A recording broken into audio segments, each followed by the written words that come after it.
Hello everyone. Welcome to Mr. Midnight True Crime Stories. I am here to help you today. I know you use this video to fall asleep. So before that, like the video and subscribe to the channel. Also, where are you from and what time are you watching? Now get comfortable and relax. There are moments in life when we believe we are safe. We lock our doors at night. We trust the people who share our homes, and we assume that the systems designed to protect us will work when we need them most. But sometimes, the greatest danger doesn't come from a stranger in the shadows. It comes from the person sleeping beside us. It comes from the promises whispered in the dark. It comes from the silence we keep when something feels wrong. Tonight, we're going to talk about 5 stories that will challenge everything you think you know about safety, trust, and the warning signs that hide in plain sight. These aren't stories about random violence or chance encounters. These are stories about betrayal that grew slowly, about systems that failed repeatedly, and about the terrible price of silence. Imagine a woman who escaped poverty and built an empire, only to be killed by the person who promised to love her forever. Picture a couple bound together by a twisted promise made in childhood, a promise that would claim multiple lives. Think about a teenager begging for help, calling the police again and again, while the system let her down at every turn. Consider a woman who simply vanished one day, leaving behind everything except answers. And finally, envision a family that looked perfect on the outside, until the day it destroyed itself from within. These stories aren't connected by geography or time. They're connected by something deeper, something more disturbing. They're connected by the silence that allows violence to grow, by the trust that becomes a weapon, and by the warnings that everyone saw but no one truly heard.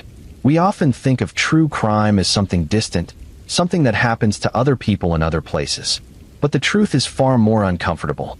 The truth is that violence often grows in the spaces between what we know and what we're willing to admit. It grows in the moments when someone says they're fine, even though they're not. It grows when we see something wrong but convince ourselves it's not our place to intervene. It grows in the gap between a call for help and the response that comes too late or not at all. The cases we're going to explore tonight are real. The names have been changed, but the events, the failures, and the losses are all too real. These aren't cautionary tales designed to scare you. They're documented tragedies that reveal uncomfortable truths about the world we live in, about the institutions we trust, and about the human capacity for both cruelty and denial. Let's begin with a woman named Alana Brooks. On the surface, her life was a testament to the American dream. She was born in 1985 in a small town called Pinewood in South Georgia, a place where poverty wasn't just a statistic, but a lived reality for most families. Alana didn't grow up with her parents. She was raised by her aunt in a house that was always too small and never quite warm enough in the winter. Money was scarce, opportunities were scarcer, and for most young people in Pinewood, the future looked a lot like the past. But Alana was different. Not because she was smarter or luckier than anyone else, but because she refused to accept that her circumstances would define her entire life. She studied hard in school, often doing her homework by candlelight when the electricity was shut off. Her teachers noticed her determination, that quiet intensity that separates those who dream from those who achieve. When Alana was 17, she got pregnant. For many young women in her situation, that would have been the end of education, the end of opportunity. The town expected her to drop out, to become another statistic, another young mother working minimum wage jobs and struggling to survive. But Alana didn't follow that script. She finished high school with her baby on her hip, walking across the graduation stage with her daughter in the audience, held by her aunt. The years that followed were not easy. Alana worked multiple jobs, taking classes at the community college whenever she could scrape together enough money for tuition. There were nights when she survived on ramen noodles so her daughter could have fresh fruit. There were mornings when she showed up to class exhausted, having worked a night shift at the hospital before dawn. There was even a brief period when she and her daughter were homeless, sleeping in her car in a church parking lot, using the gas station bathroom to wash up before work. But somehow, Alana kept moving forward. She earned her associate degree, then her bachelor's degree, and eventually, against all odds, she completed a master's degree in community counseling. She didn't just want to escape poverty for herself. She wanted to build a bridge for others to follow. In her early 30s, Alana founded Blue Harbor Solutions, a consulting business focused on helping nonprofits and community organizations serve vulnerable populations more effectively. The business grew quickly.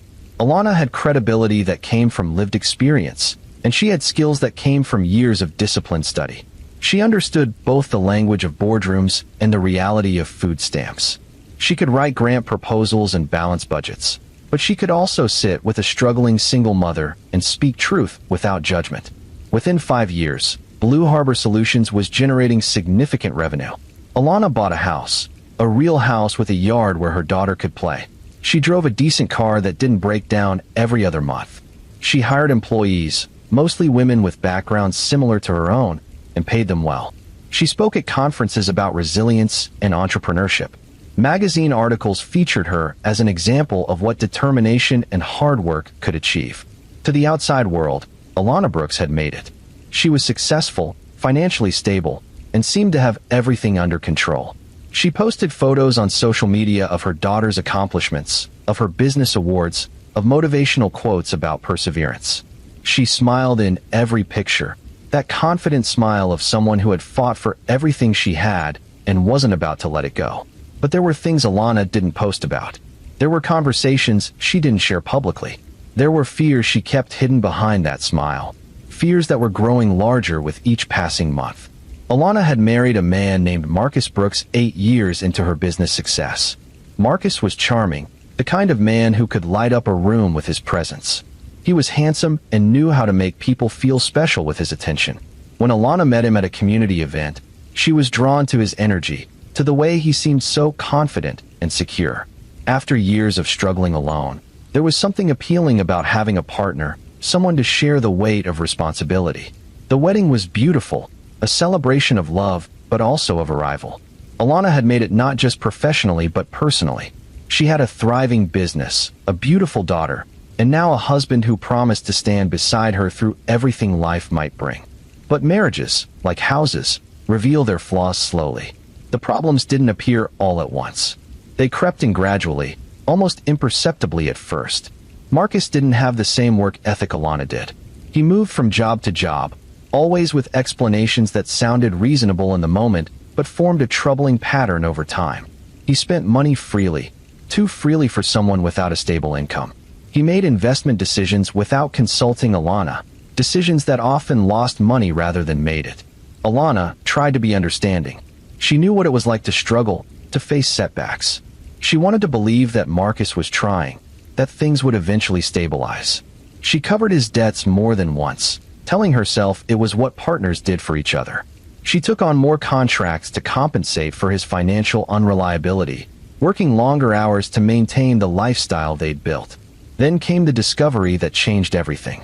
Alana found messages on Marcus's phone, evidence of an affair that had been going on for over a year. But it wasn't just the infidelity that shattered her. It was the second revelation that followed, one far worse than she could have imagined. Marcus had another child, a son, born 6 months earlier with a woman from a neighboring town. The betrayal was comprehensive. It wasn't just about broken vows or lies. It was about an entire hidden life that Marcus had been living while Alana worked to support their family. The woman had been receiving money from Marcus, money that came from Alana's business, money that should have gone to their household. Alana confronted Marcus with the evidence, and the argument that followed revealed a side of him she had never fully seen before. He wasn't apologetic. He was defensive, then angry. He accused her of being too focused on work, of neglecting him emotionally. He turned his betrayal into her failure, a psychological manipulation that left Alana reeling. When she demanded he leave the house, he refused at first, claiming he had rights, that this was his home too, even though Alana had paid for every square inch of it. Eventually, Alana filed for separation. The legal process was ugly and exhausting. Marcus fought for spousal support, claiming he had sacrificed his career to support her business, a claim so absurd it would have been laughable if it weren't so infuriating. He wanted half of everything she had built, everything she had earned through years of sacrifice and sleepless nights. During this period, Alana confided in her closest friends about how afraid she was, not just of losing her business or her assets, but of Marcus himself. He had started showing up at her office unannounced. He sent long, rambling text messages at 3 in the morning, messages that oscillated between apologies and accusations. He told mutual friends that Alana was trying to destroy him, that she was vindictive and cruel, carefully crafting a narrative that portrayed him as the victim.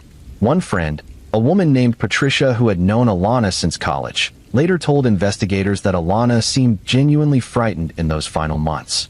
She said Alana had started documenting everything, saving text messages, recording phone conversations when legal in their state, keeping detailed notes of every interaction.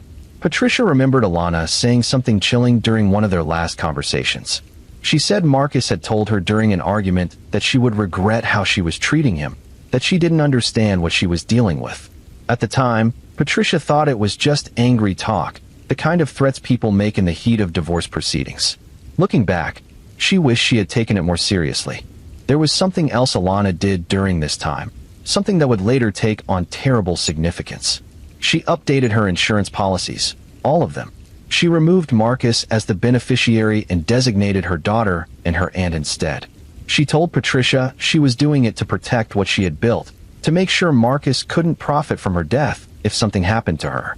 Patricia remembered being slightly disturbed by the comment, by the fact that Alana was even thinking in those terms. But Alana just laughed it off, saying she was being practical, that it was what any smart business owner would do during a divorce. For a few months, things seemed to settle into a new normal. Marcus had moved out and was living with his mother in another part of town. The divorce proceedings were moving forward, slowly but steadily. Alana threw herself back into her work, taking on new projects, rebuilding the financial reserves that had been depleted by legal fees and Marcus's debts. She seemed to be recovering, finding her footing again. Her daughter was preparing for college, excited about the future. Alana posted about it on social media, proud mother moments mixed with her usual inspirational content.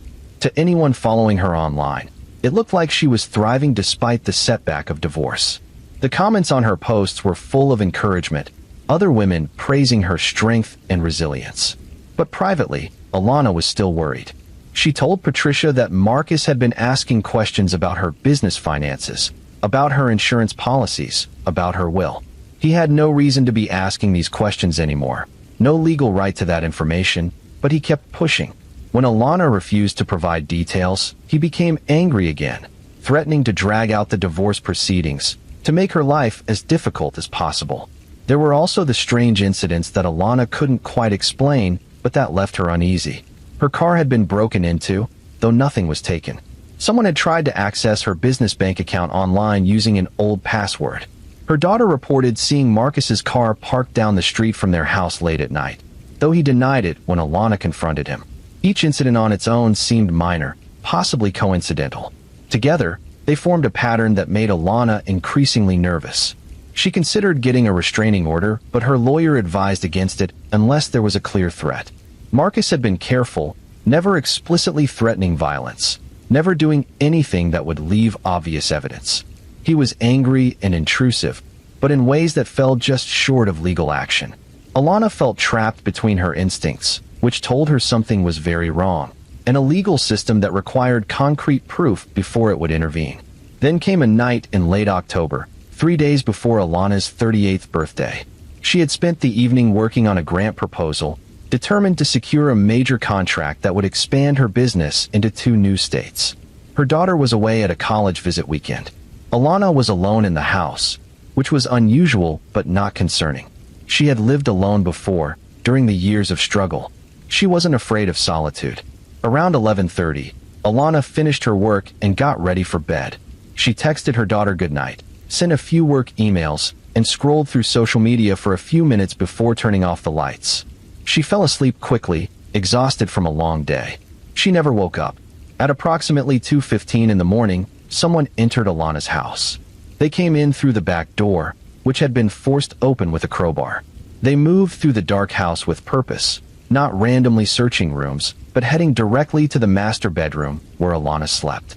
They wore a mask and gloves and carried a gun. What happened next was captured partially by a security camera Alana had recently installed in her hallway. The footage shows a figure in dark clothing entering the frame, pausing at Alana's bedroom door, then entering. 14 seconds later, there was a flash, the bright flare of a muzzle in the darkness, followed by another. The figure emerged 31 seconds after entering, moving quickly now, leaving the way they came.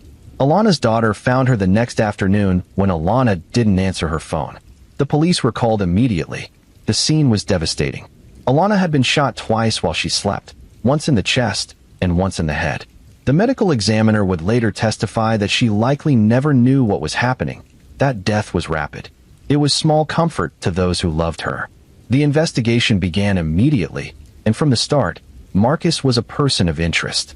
The timing, his behavior during the divorce, his strange questions about her insurance policies, all of it pointed in his direction. But pointing and proving are two different things. Marcus had an alibi. He claimed he was at his mother's house all night, and his mother confirmed it, though her credibility as a witness was questionable given her obvious bias. The breakthrough came from the getaway vehicle. A neighbor's security camera had captured a car speeding away from Alana's street around 2:30 that morning. The license plate was partially visible, and investigators were able to trace it to a young man named Darius Coleman, 22 years old, who had grown up in the same neighborhood as Marcus. Darius had a criminal record, mostly petty theft and drug possession, but nothing violent. He was not someone who would seem capable of murder. When police brought Darius in for questioning, he broke almost immediately. He wasn't a hardened criminal. He was terrified, barely able to speak coherently. Through tears and stammering, he told investigators that Marcus had approached him 6 weeks earlier with a proposition. Marcus needed someone to do a job, something that would pay $25,000, more money than Darius had ever seen in his life. Marcus had been vague about the details at first, just asking if Darius would be interested in making that kind of money for a few hours of work. Darius admitted he should have known something was wrong right then. Nobody pays that much money for legal work. But Darius was desperate. His girlfriend was pregnant. He had been fired from his job at a warehouse, and his family was about to be evicted from their apartment. The money felt like a miracle, like the only way out of a situation that was becoming impossible. Marcus had laid it out carefully over several meetings. He needed someone to break into his ex-wife's house and kill her. He provided detailed information about the house layout, about Alana's schedule, about when she would be alone.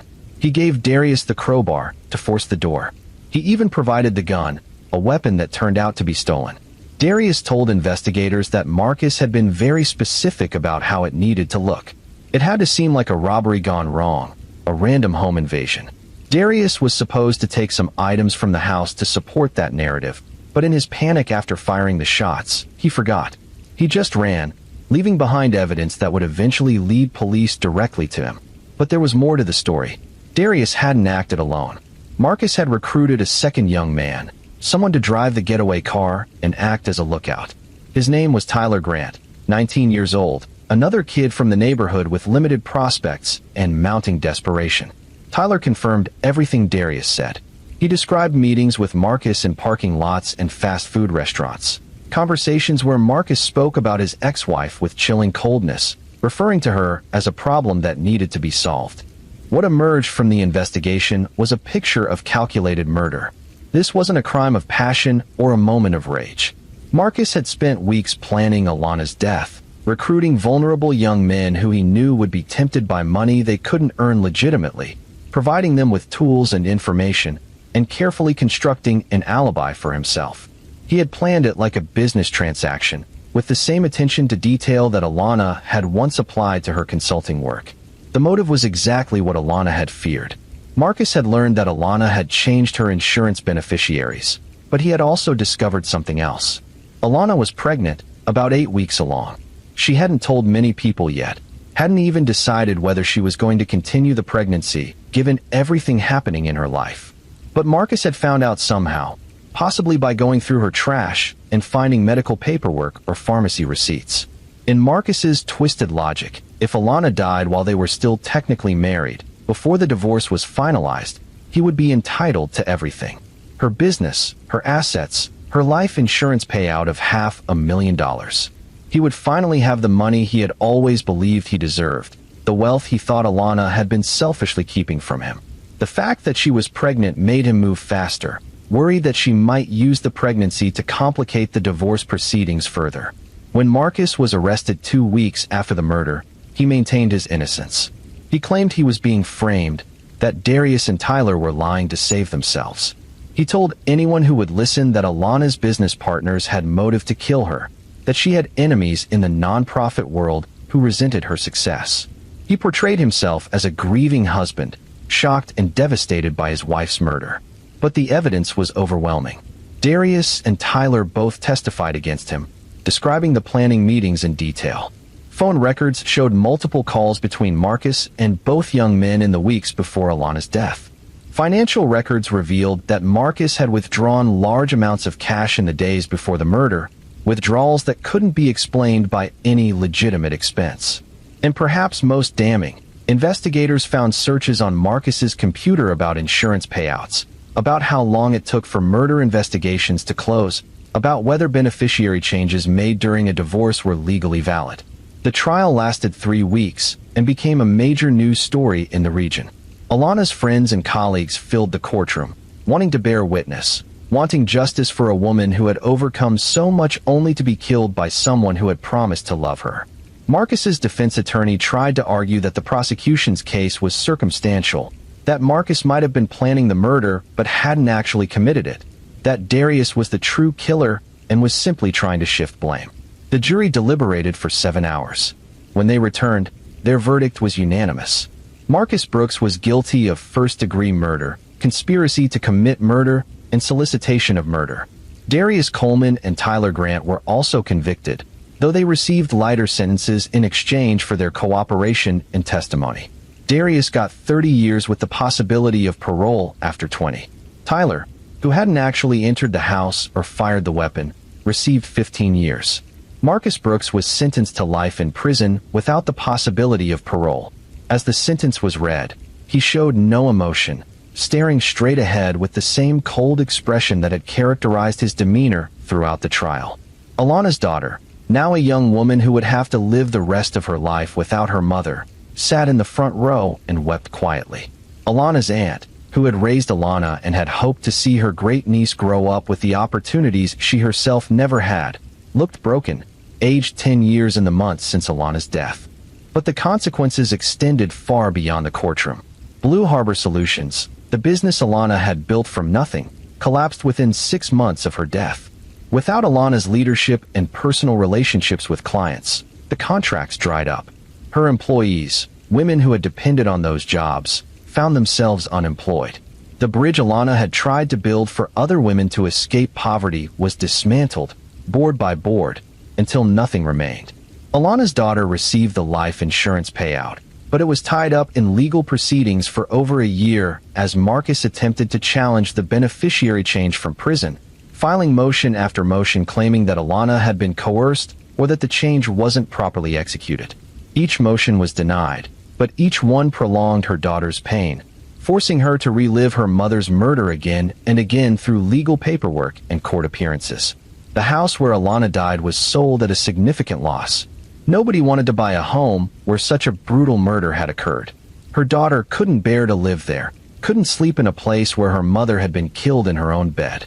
The money from the sale went toward college tuition, the education Alana had been so excited about. But the daughter struggled academically that first year, grief making concentration impossible. Alana's story is a perfect example of how success and stability can make someone a target rather than protect them. She had worked her entire life to escape vulnerability, to build something that couldn't be taken away.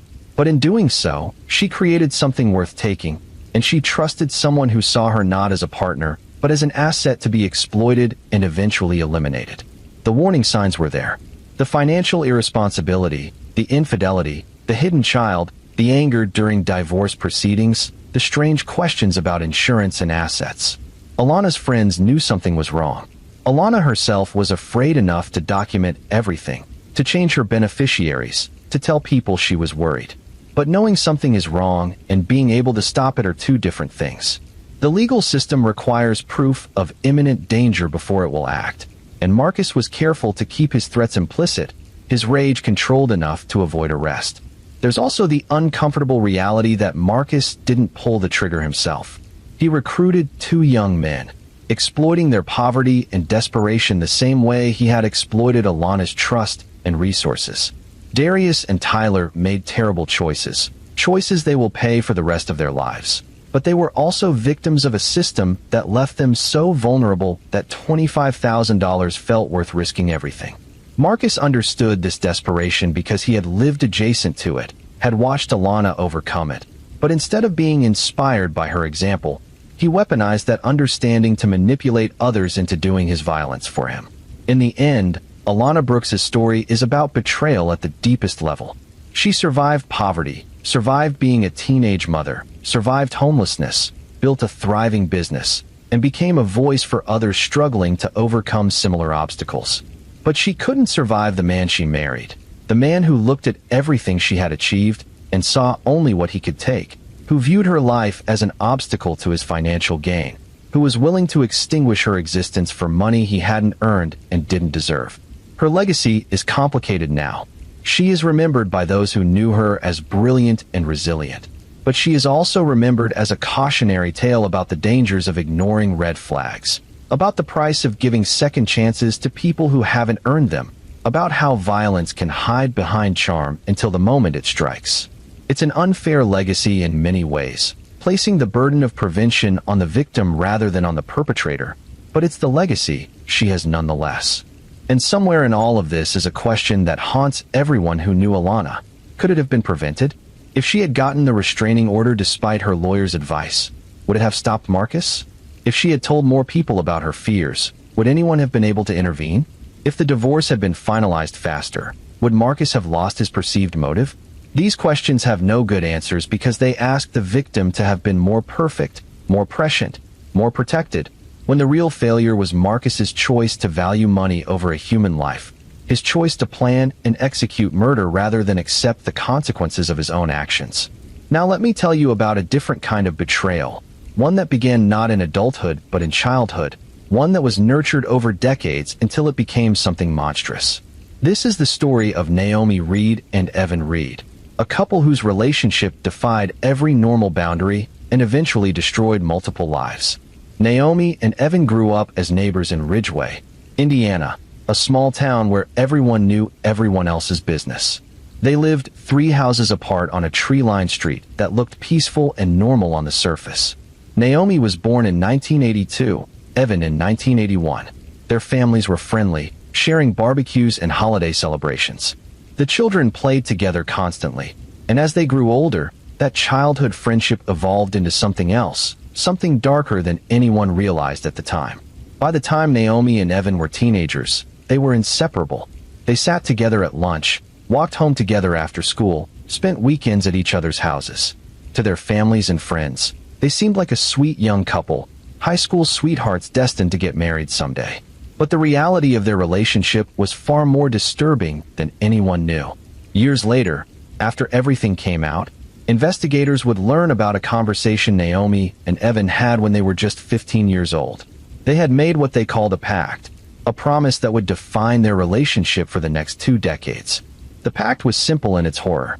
They belonged to each other completely and eternally. If either of them betrayed that bond, if either of them was unfaithful, the punishment would be death. Not divorce, not separation, but death. To 2 teenagers who romanticized ideas of eternal devotion and viewed themselves as somehow different from everyone else, this pact probably felt deep and meaningful, like something from a Gothic novel. But it wasn't a metaphor or a dramatic teenage promise that would fade with maturity. For Naomi and Evan, it was literal.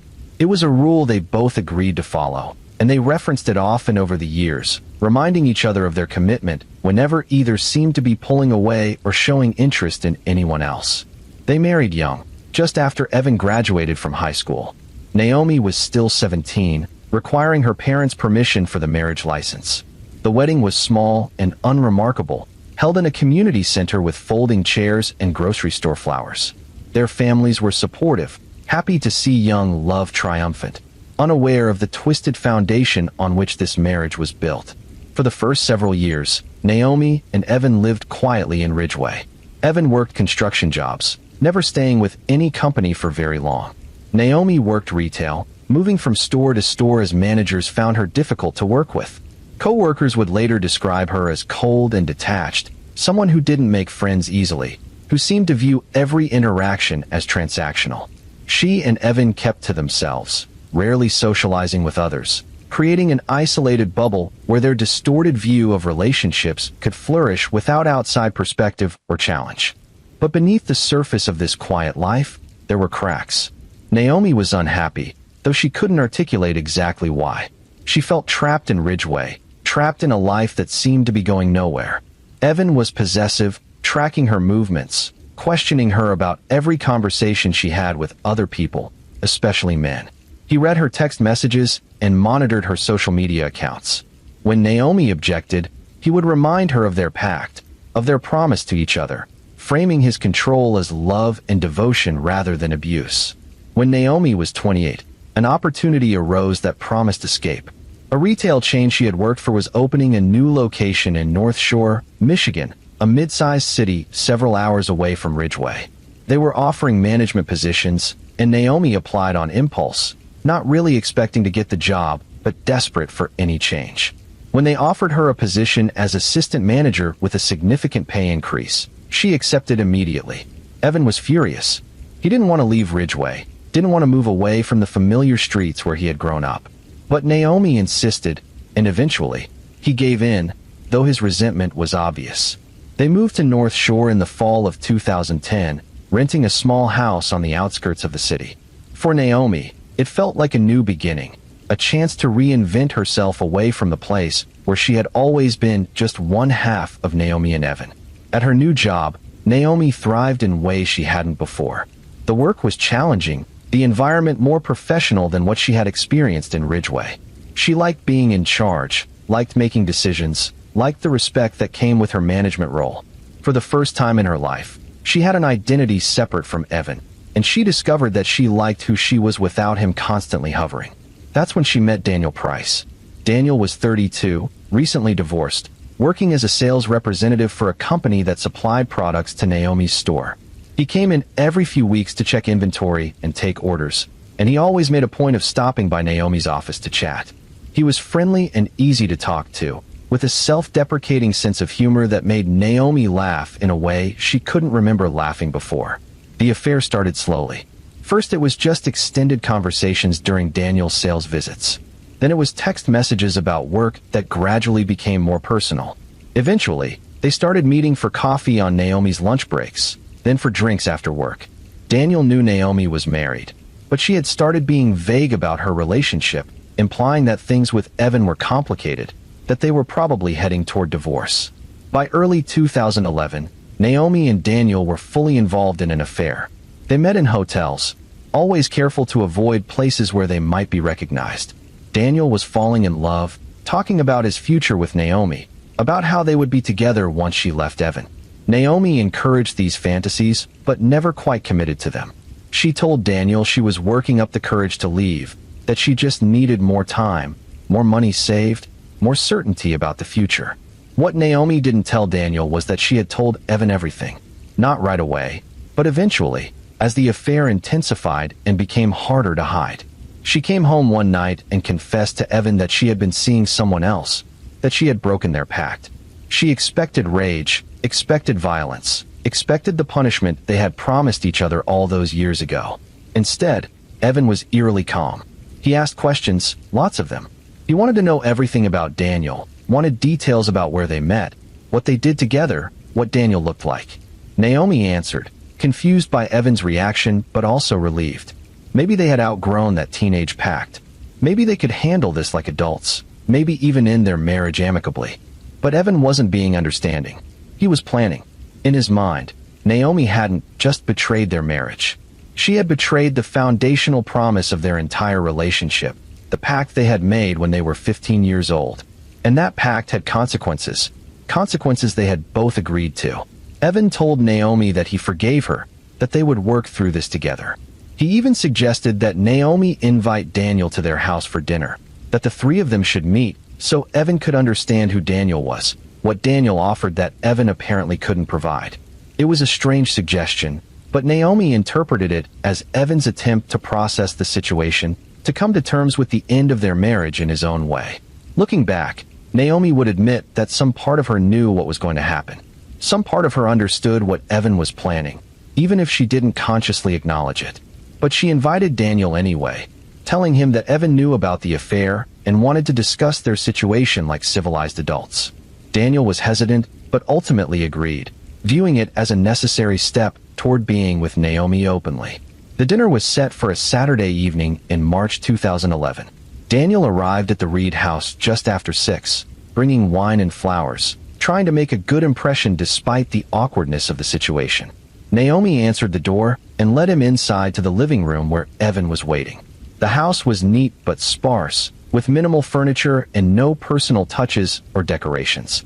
Daniel would later be described by his family as a genuinely kind person who always tried to see the best in people, who probably walked into that house believing that human decency and rational conversation could resolve any situation. He was wrong. The evening started normally enough. They sat in the living room, making awkward small talk. Evan asked Daniel about his work, about his interests, about his plans for the future. Daniel answered carefully, trying to be respectful, trying not to rub salt in what he imagined was Evan's wounded pride. Naomi was quiet, watching both men, her expression unreadable. After about an hour, they moved to the dining room where Naomi had prepared dinner. It was a simple meal, nothing fancy, but Daniel complimented the food, trying to ease the tension that hung thick in the air. Evan opened the wine Daniel had brought and poured 3 glasses. They ate mostly in silence, each person lost in their own thoughts about how this strange evening would end. What Daniel didn't know was that Evan had been planning this night for weeks, ever since Naomi told him about the affair. He had thought through every detail, considered every possible outcome. In Evan's mind, this wasn't murder. This was justice, the enforcement of a promise that Naomi had broken and Daniel had enabled. The pact demanded blood, and Evan intended to fulfill that obligation. After dinner, Evan suggested they move back to the living room to talk more seriously about the situation. Daniel agreed, probably relieved that they were finally going to address the reality of Naomi leaving her marriage.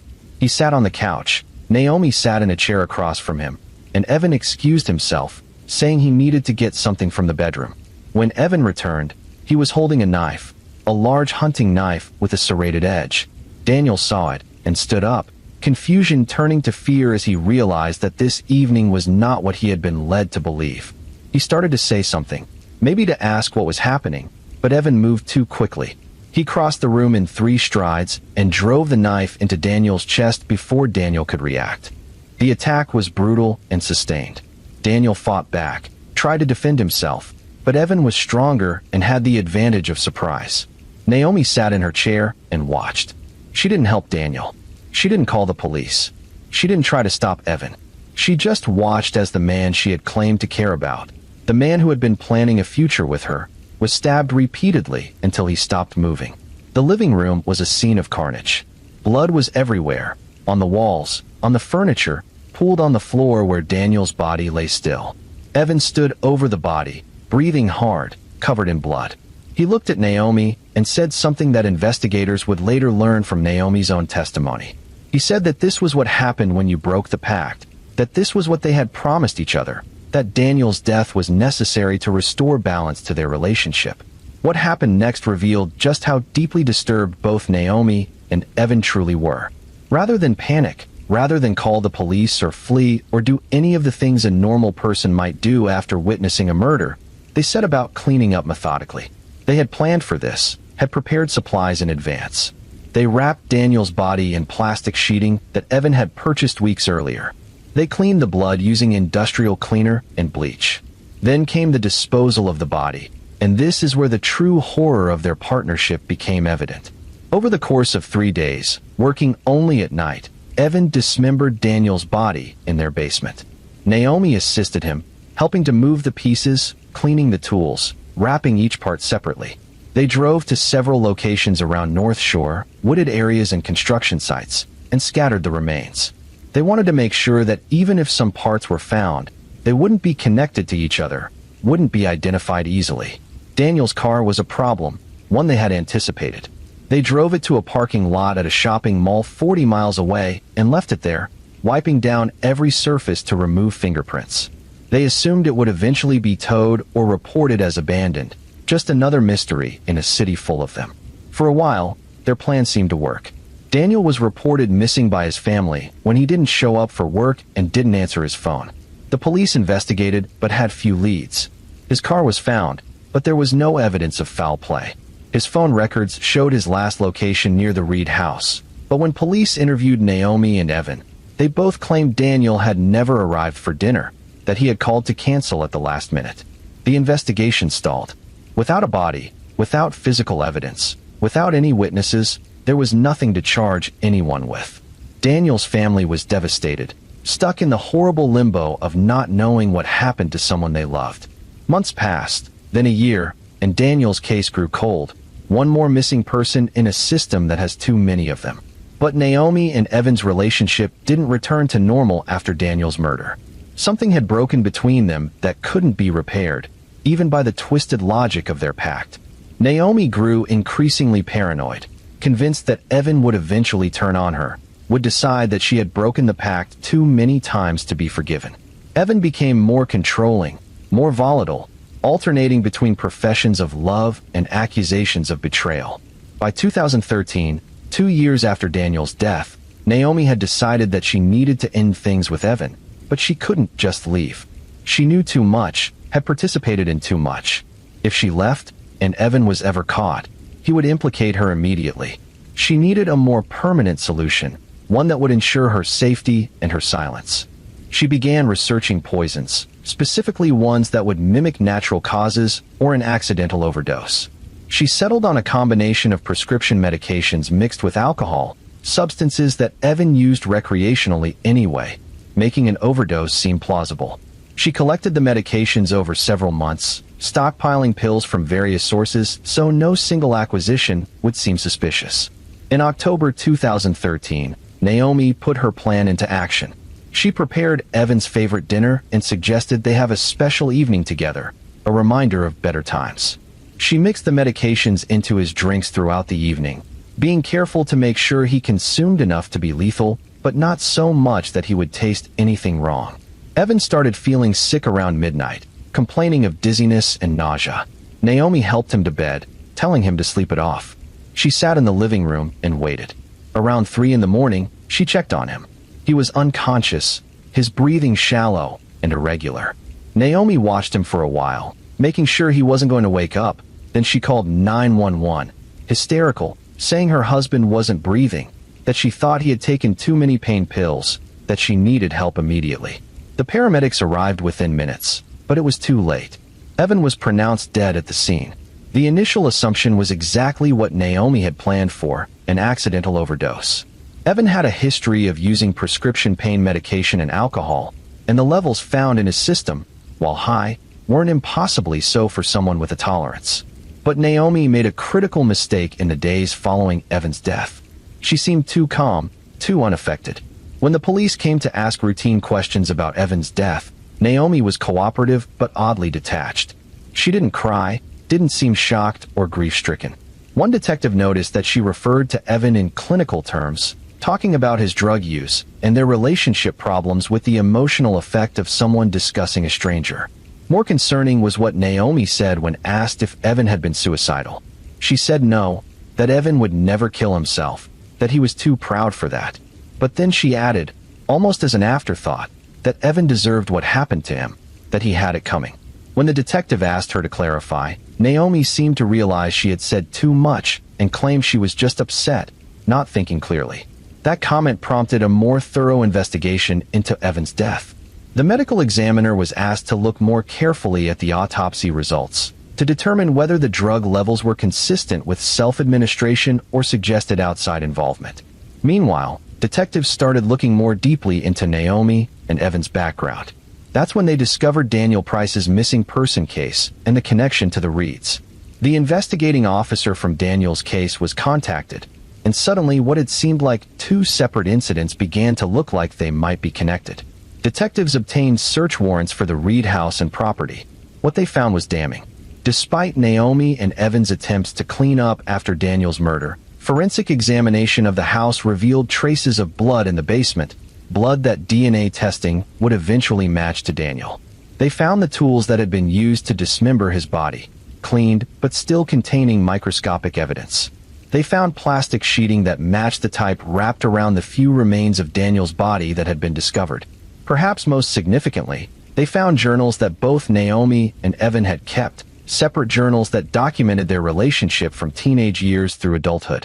These journals revealed the depth of their twisted dynamic, the pact they had made, and references to Daniel that made it clear both of them had been involved in his death. In one particularly chilling entry from Evan's journal, dated 2 weeks after Daniel's murder, he wrote about feeling closer to Naomi than ever before, about how they had proven their devotion to each other through blood, about how Daniel's death had been necessary to restore the balance of their relationship. He referred to the murder as a cleansing, a ritual that renewed their bond. Naomi's journal was different in tone, but equally disturbing. She wrote about feeling trapped by the pact, about resenting Evan for holding her to promises they had made as children. But she also wrote about the practical aspects of the murder, about how they had planned it, about where they had scattered Daniel's remains. She wrote about Evan's increasing paranoia and violence, about her fear that she would be next, about her decision to poison him before he could kill her. When confronted with this evidence, Naomi initially denied everything. She claimed the journals were fiction, creative writing projects, not accounts of real events. She said she didn't know how Daniel's blood ended up in her basement, suggested maybe he had been there at some point and cut himself, that there could be innocent explanations for everything. But as the evidence mounted, as investigators were able to piece together what had happened to Daniel and link both Naomi and Evan to every stage of his murder and disposal, Naomi's story changed. She began claiming that she had been coerced, that Evan had forced her to participate in Daniel's murder, that she had been too afraid to refuse or to go to the police. She portrayed herself as another victim of Evan's violence, a woman trapped in an abusive relationship who had finally fought back in self-defense. The prosecution saw things very differently. They argued that Naomi had been an active, willing participant in Daniel's murder, that she had watched him die without trying to help or call for assistance, that she had helped dismember and dispose of his body over several days. They pointed out that Naomi had multiple opportunities to go to the police, to get help, to escape if she was truly being held against her will, but she had never done so. Instead, she had continued living with Evan for 2 more years before deciding to kill him, not out of fear for her immediate safety, but to ensure he could never testify against her. The trial was sensational, covered extensively by media outlets across the region. Naomi testified in her own defense, crying on the stand as she described years of abuse and control, claiming that Evan had threatened to kill her if she didn't help him with Daniel's murder. She said the pact they had made as teenagers had been Evan's idea, that she had been too young and too afraid of him to refuse.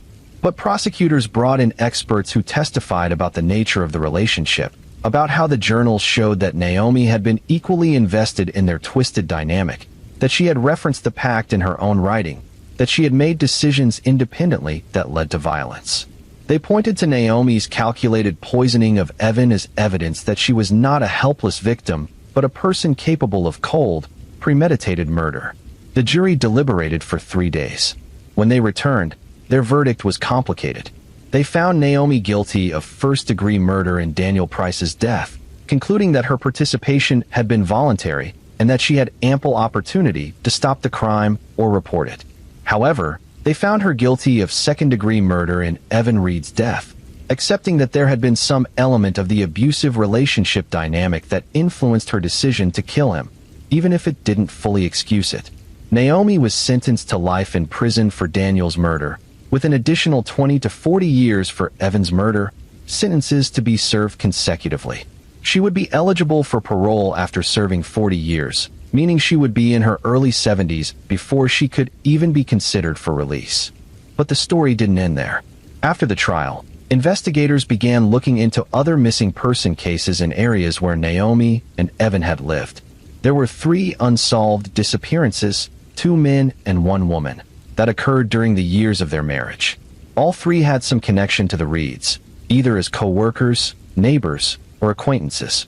All 3 had disappeared without explanation, leaving behind cars, personal belongings, and confused families who never got answers. Investigators suspected that Daniel Price had not been the first person to violate the Reeds' pact, that there might have been others before him who had gotten too close to Naomi or shown too much interest.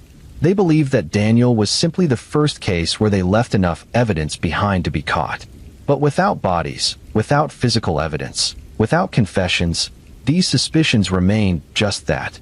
Naomi refused to talk about any other potential victims, and Evan was dead, taking whatever secrets he had with him. Daniel's family attended Naomi's sentencing hearing. His sister read a victim impact statement that left few people in the courtroom with dry eyes. She talked about Daniel as a person, not just as a victim. She described his kindness, his terrible sense of humor, the way he had been trying to rebuild his life after his divorce. She talked about the years of not knowing what happened to him, the torture of wondering if he was hurt or lost somewhere, needing help. She said that even now, knowing the truth was almost unbearable, but at least they had answers.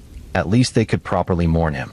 She also directed comments at Naomi, asking her how she could have watched someone die, someone who had cared about her, someone who had believed she cared about him. She asked Naomi if she felt anything at all, if she had any capacity for empathy or remorse. Naomi sat expressionless throughout the statement, showing no emotion, no response to the pain she had caused. The case of Naomi and Evan Reed is deeply disturbing on multiple levels. It reveals how toxic relationships can develop their own internal logic, their own rules that supersede normal moral boundaries. The pact they made as teenagers should have been forgotten as they matured, should have been recognized as the disturbed fantasy of young people who didn't understand the weight of such promises. Instead, it became the foundation of their entire relationship, a contract written in blood that they felt bound to honor no matter the cost. There's also the question of how much of Naomi's testimony was true. Was she genuinely coerced and afraid, or was she an equal partner in violence who only claimed victimhood when she was caught? The jury clearly struggled with this question, splitting their verdict between first and second-degree murder charges. The truth is probably somewhere in the middle, that there were elements of control and fear in the relationship, but also elements of mutual complicity and shared delusion. What's particularly chilling is how long they got away with it. If Naomi hadn't made that offhand comment to the detective, if she had maintained her composure better after Evan's death, it's possible the connection to Daniel's disappearance would never have been made. They might have both gotten away with murder, continuing their twisted relationship until one of them decided to betray the pact again, starting the cycle over. And somewhere in the background of this story are the families of those other missing people. People who might have been killed by the Reeds, but whose bodies were never found, whose cases were never solved. They live with the terrible possibility that they know who killed their loved ones, but will never be able to prove it, never be able to get justice, never be able to properly lay them to rest. The Naomi Reed case reminds us that violence doesn't always look the way we expect it to. It doesn't always come from strangers or appear suddenly. Sometimes it grows slowly over years, nurtured in relationships that isolate people from outside perspective, relationships where distorted beliefs and promises can flourish without challenge. Sometimes the most dangerous person isn't the obviously threatening stranger, but the partner who has convinced you that your love requires violence, that loyalty demands blood, that promises made in youth must be kept forever no matter how horrifying they become. Now we need to talk about a different kind of failure, one that doesn't involve individual evil or twisted relationships, but systemic breakdown. This is the story of Lily Moreno, an 18-year-old young woman whose death was entirely preventable, but happened anyway because the systems designed to protect her failed at every level. Lily was born in 2003 in Westbridge, Ohio, a working-class city that had been hit hard by manufacturing job losses. She grew up in a neighborhood where economic struggle was the norm, where families did their best with limited resources, where dreams often felt like luxuries people couldn't afford. But Lily had dreams anyway. She was artistic, spending hours drawing and painting, filling notebooks with sketches and ideas. Her teachers recognized her talent and encouraged her to consider art school after graduation. Lily was also outspoken and confident in ways that sometimes got her in trouble. She didn't back down from arguments, didn't let people push her around, spoke her mind even when it would have been easier to stay quiet. Her friends loved this about her, admired her strength and her refusal to be diminished by anyone. Her mother sometimes worried that Lily's boldness would attract the wrong kind of attention, that not everyone appreciated a young woman who knew her own mind, and wasn't afraid to express it. In the fall of 2020, during her senior year of high school, Lily discovered she was pregnant. The father was Caleb Hurst, a young man 4 years older than Lily who had a reputation around the neighborhood. Caleb had been in and out of legal trouble since he was a teenager, mostly fights and domestic disputes. He had been arrested multiple times for assault, usually against former girlfriends, but he had never served significant time.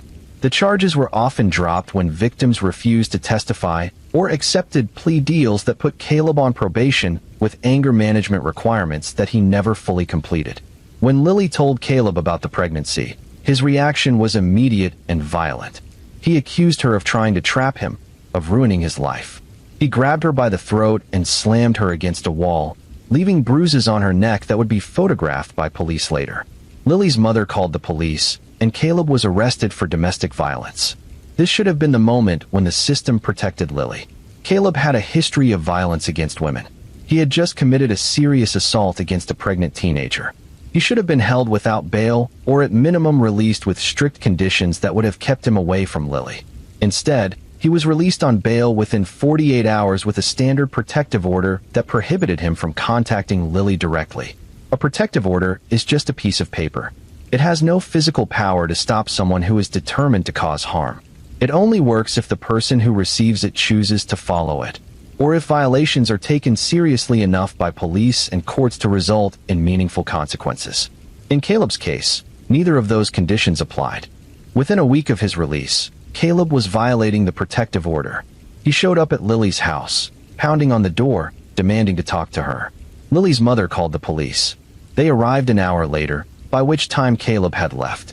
They took a report, but told Lily's mother that unless they caught Caleb in the act of violating the order, there wasn't much they could do. They suggested she call if he showed up again. He showed up 3 more times that week. Each time, Lily's mother called the police. Each time, the response was slow enough that Caleb was gone before officers arrived. Each time, they took a report and told her to call again if it happened again, as if the pattern of repeated violations wasn't itself evidence of escalating danger. Then Caleb started texting Lily, hundreds of messages that alternated between apologies and threats. He told her he loved her, that he was sorry for hurting her, that he wanted to be there for their baby. Then minutes later he would send messages saying she was a liar, that she had ruined his life, that she would regret making him look bad. He sent messages describing in graphic detail what he would do to her if she testified against him in court. Lily showed these messages to police. They documented them, added them to the case file, but Caleb wasn't arrested for the violations. Instead, he was called in for a meeting with his probation officer, who warned him to stop contacting Lily. The probation officer later testified that Caleb had seemed remorseful, had promised to stay away, had said all the right things. There was no discussion of revoking his bail or adding monitoring conditions. The violence escalated.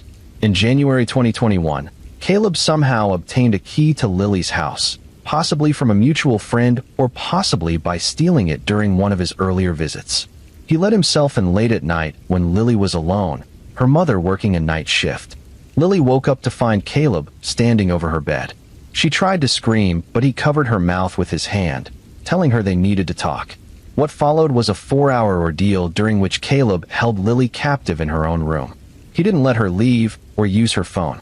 He interrogated her about whether she was really pregnant, whether the baby was his, whether she was planning to testify against him. When Lily tried to leave or argued back, he became violent, hitting her, choking her until she nearly passed out, then apologizing and crying, saying he didn't mean it, that she made him do it by not listening. When Lily's mother came home in the morning and heard voices in Lily's room, she called the police immediately. This time they arrived quickly, within minutes. They found Caleb still in Lily's room, found Lily bruised and terrified, found clear evidence of multiple assaults. Caleb was arrested again, this time charged with burglary, kidnapping, and aggravated assault in addition to the existing domestic violence charge. Surely this time he would be held. Surely this time the system would recognize the danger he posed. But no, Caleb posted bail again within a week. The judge acknowledged the seriousness of the charges, but accepted the argument from Caleb's attorney that he had family ties to the community, that he wasn't a flight risk, that the conditions of bail could be made more restrictive to ensure compliance. Those more restrictive conditions included an ankle monitor that would track Caleb's location and alert authorities if he came within 500 feet of Lily's home. This electronic monitoring was supposed to give Lily safety, supposed to give her warning if Caleb violated the protective order again. It was supposed to allow police to respond before violence occurred rather than after. But ankle monitors only work if someone is paying attention to the alerts they generate, and if the response to those alerts is fast enough to matter. In Caleb's case, the monitoring was contracted out to a private company that was understaffed and overwhelmed with clients.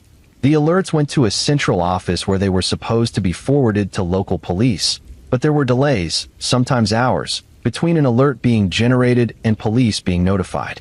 Caleb tested the system almost immediately. He drove past Lily's house multiple times, each pass generating an alert that went nowhere.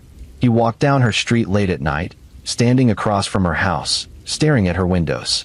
Neighbors saw him and called police, but by the time officers arrived, he was gone. The ankle monitor company later admitted they had been experiencing technical difficulties, that some alerts hadn't been properly transmitted to police. Lily was terrified. She told everyone who would listen that Caleb was going to kill her. She said it to police officers, to victim advocates, to her friends, to her mother. She said she could see it in his eyes, could feel it in the way he looked at her, could sense it in the escalating pattern of his behavior. She begged authorities to do something more, to put Caleb in jail where he couldn't reach her, to take the threat seriously. But the legal system moves slowly, bound by procedures and rights and presumptions of innocence. Caleb hadn't been convicted of anything yet. He was presumed innocent until proven guilty, entitled to bail, entitled to await trial outside of jail, as long as he followed the conditions set by the court. The fact that he was violating those conditions repeatedly should have resulted in bail revocation, but each violation had to be documented, investigated, presented to a judge, scheduled for a hearing. Meanwhile, Lily was trying to live her life. She was still in high school, trying to graduate, trying to prepare for the baby that was due in May. She was 5 months pregnant by February, beginning to feel the baby move inside her. She had names picked out, had started buying baby clothes at thrift stores, had dreams about what kind of mother she wanted to be. Her friends rallied around her, walking her to and from school, staying with her when her mother had to work, trying to create a network of protection since the official systems were failing. They took photos of Caleb whenever they saw him near Lily's house or school, documenting his presence, sending the photos to police. They created a group chat where they could alert each other if anyone saw Caleb, trying to give Lily warning so she could get somewhere safe. In March, one of Lily's friends confronted Caleb outside a convenience store, telling him to leave Lily alone, that everyone knew what he was doing, that he needed to get help. Caleb's response was chilling. He smiled and said that Lily belonged to him, that the baby belonged to him, that nobody was going to keep him from what was his. The friend recorded the conversation on her phone and gave it to police, but again, nothing changed. Caleb wasn't arrested, wasn't brought before a judge, wasn't held accountable. The trial date for Caleb's existing charges was set for June, still 3 months away. Lily was told she would have to testify, would have to face Caleb in court and describe what he had done to her. She was terrified of this, knowing that Caleb would be watching her, would hear every word she said, would be planning his revenge. Victim advocates tried to prepare her, tried to help her understand the process, tried to assure her that there would be security in the courtroom, that Caleb wouldn't be able to hurt her there. But Lily's fear wasn't about the courtroom. It was about all the other moments, all the times when she was walking to school, or coming home, or just existing in her own neighborhood, while Caleb was out on bail, free to watch her, free to plan, free to wait for the right moment to strike. That moment came on April 12, 2021. Lily was 7 months pregnant, due to graduate from high school in 6 weeks. It was a Monday evening, and she was at home with her mother. They were watching television together, something they had been doing more often because Lily didn't feel safe leaving the house unless absolutely necessary. Around 9 o'clock, there was a knock at the door. Lily's mother looked through the peephole and saw a delivery person holding a package. She opened the door, and Caleb forced his way inside. He had been wearing a delivery uniform, had been carrying an empty box, had used it as a ruse to get them to open the door. He was also carrying a knife, a large kitchen knife that he had taken from his mother's house. What happened next was chaos and terror. Lily's mother tried to fight Caleb off, tried to push him back out the door, screaming for neighbors to call the police. Caleb stabbed her twice, wounds that would require surgery but wouldn't be fatal. Then he went after Lily. Lily ran, trying to get to her room where her phone was, trying to lock herself in somewhere safe. But Caleb was faster and stronger. He caught her in the hallway and attacked her with the knife, stabbing her multiple times in the chest and abdomen.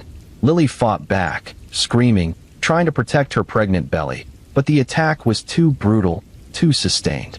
Neighbors heard the screaming and called 911. The call log shows that the first call came in at 9:07 p.m.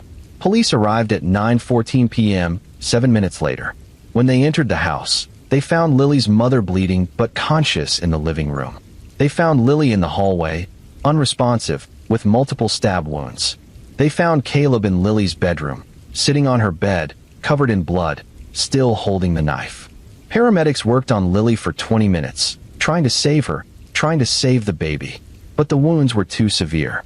Lily was pronounced dead at the scene. Emergency cesarean section was attempted, but the baby, a girl Lily had planned to name Elena, had already died. Caleb was arrested without resistance. He didn't fight, didn't run, just sat calmly and allowed himself to be handcuffed. When asked if he had anything to say, he told officers that he had warned everyone this would happen, that Lily had forced him to do this by refusing to drop the charges against him, by trying to keep his daughter from him. He showed no remorse, no recognition that he had just killed 2 people.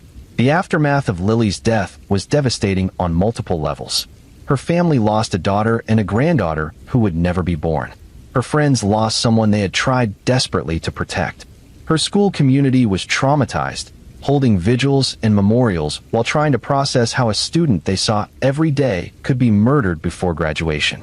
But beyond the personal grief was a wave of rage directed at the systems that had failed Lily so completely. Caleb had been arrested multiple times. He had violated protective orders repeatedly. He had made explicit threats. He had been given an ankle monitor that generated alerts that were ignored. At every stage, there had been opportunities to intervene, to revoke his bail, to take the threat seriously, and at every stage, those opportunities had been missed. The ankle monitoring company released a statement saying that they had transmitted all alerts to local police according to their contract, attempting to shift responsibility. The police department released their own statement saying they had responded to every call about Caleb, that they had documented every violation, that they had forwarded all information to the prosecutor's office. The prosecutor's office said they had been working to prepare the case for trial, that they couldn't simply revoke bail without proper hearings and procedures. Everyone had an excuse, an explanation for why they hadn't done more.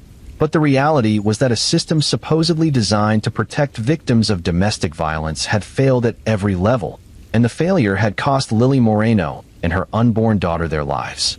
Caleb was charged with 2 counts of first-degree murder, aggravated assault, burglary, and violation of a protective order. His attorney initially suggested he might pursue an insanity defense, claiming that Caleb had been driven to violence by the stress of the accusations against him, by mental health issues that hadn't been properly addressed. But the evidence of premeditation was too strong. Caleb had disguised himself to gain entry to the house, had brought a weapon, had attacked with clear intent to kill. Facing overwhelming evidence and pressure from prosecutors seeking the death penalty, Caleb eventually accepted a plea deal. He pleaded guilty to all charges in exchange for 2 consecutive life sentences without the possibility of parole. He gave no statement at his sentencing hearing, showed no emotion as Lily's mother described the daughter she had lost, the granddaughter she would never meet. Lily's death sparked significant public outcry and calls for reform. Activists pointed to her case as a perfect example of how domestic violence victims are failed by systems that prioritize the rights of accused abusers over the safety of victims.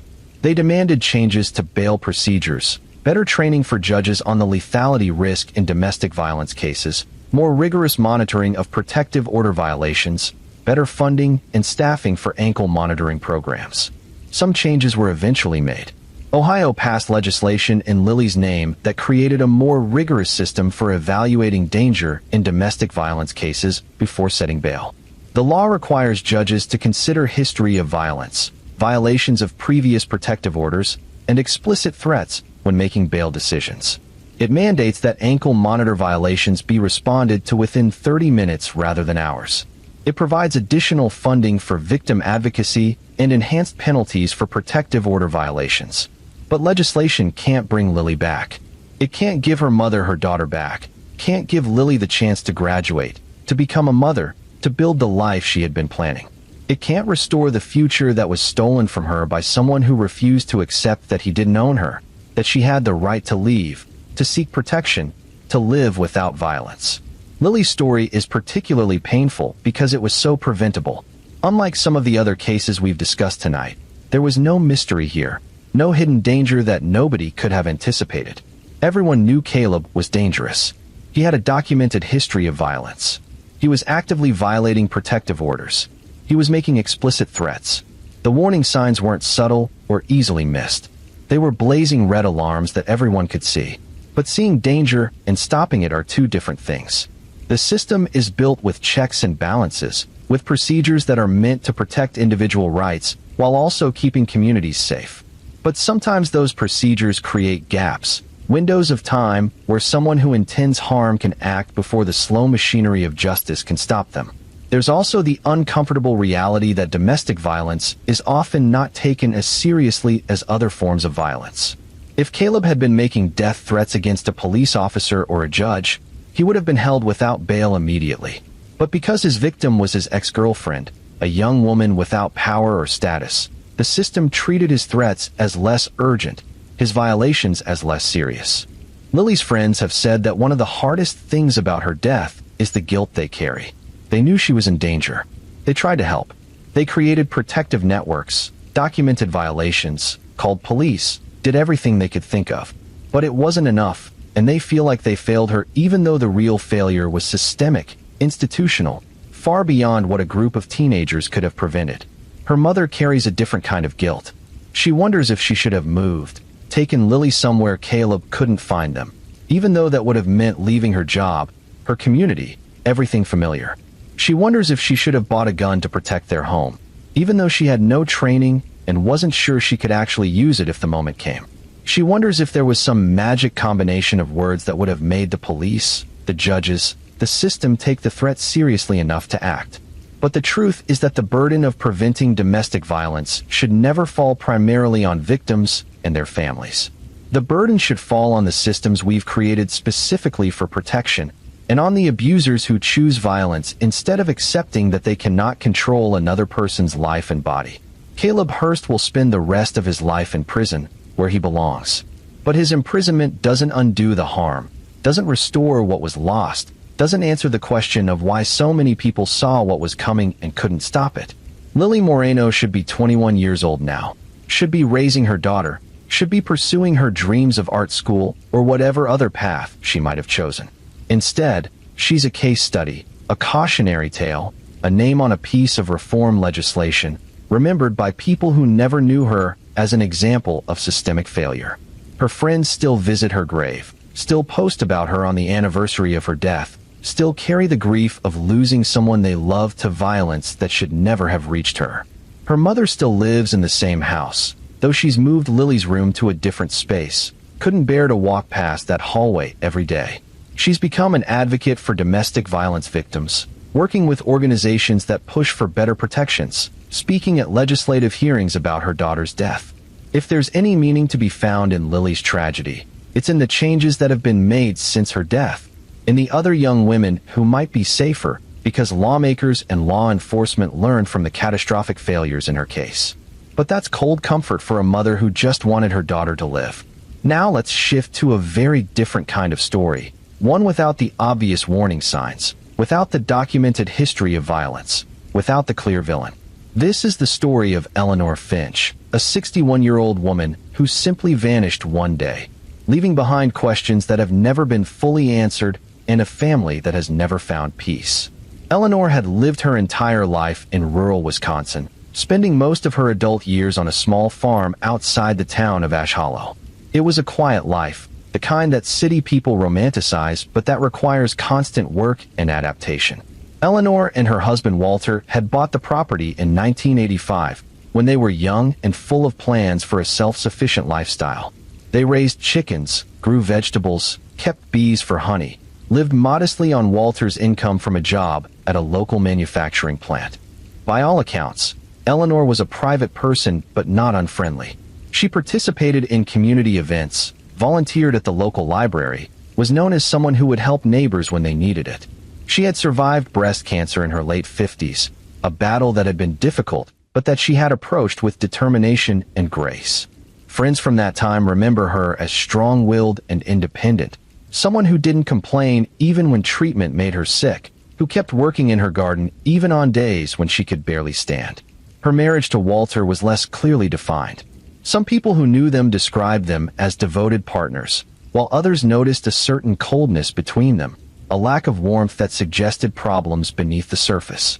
But in rural communities where privacy is valued and people don't pry into others' business, marital difficulties aren't always visible or discussed. In June 2016, Eleanor disappeared. It was a Wednesday, an ordinary day with nothing remarkable about it until it became the day Eleanor Finch was last seen alive. Walter's account of that day was vague and changed slightly each time he told it. He said they had eaten breakfast together around 7 in the morning. Eleanor had mentioned she might drive into town later to run errands. Walter said he left for work around 8, came home for lunch around noon, and Eleanor's car was still in the driveway, but she wasn't in the house. He assumed she was working in the garden or walking the property as she often did. When Walter came home from work at 6 that evening, Eleanor still wasn't there. Her car was in the driveway. Her purse was on the kitchen counter. Her phone was on the bedside table. Nothing appeared to be missing. There were no signs of a struggle, no evidence that anyone had broken into the house. Eleanor had simply vanished, leaving behind all her possessions as if she had stepped out for a moment and planned to return. This is where Walter's behavior becomes difficult to understand. He didn't call the police that night. He didn't call Eleanor's family or friends. He just went about his evening routine, made himself dinner, watched television, went to bed. The next morning, when Eleanor still wasn't home, he went to work as usual.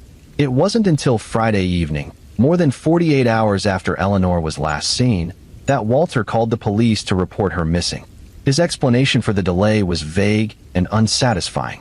He said he thought she might have gone to visit her sister without telling him, that she sometimes did things spontaneously, that he didn't want to overreact.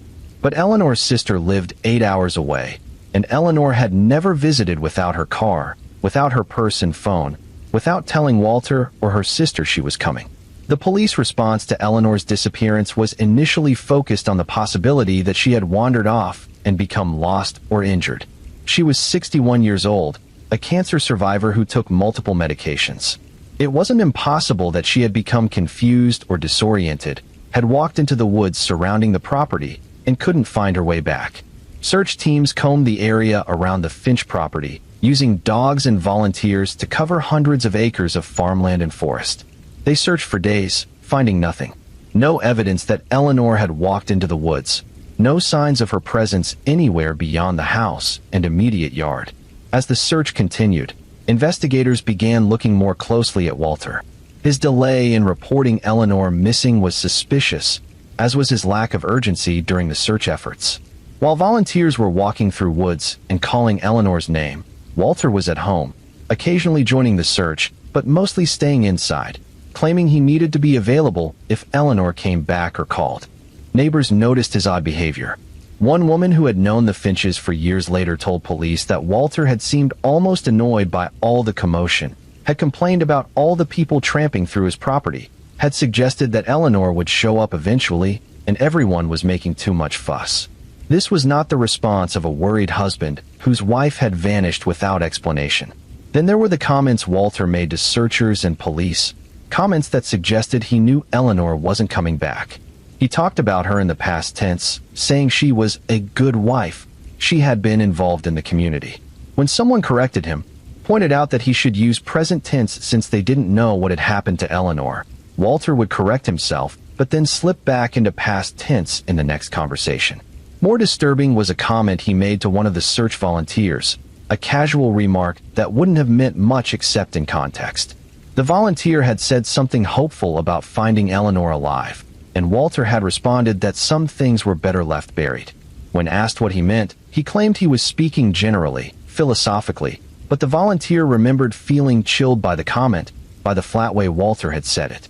Investigators obtained warrants to search the Finch property more thoroughly, including the house, the outbuildings, the vehicles.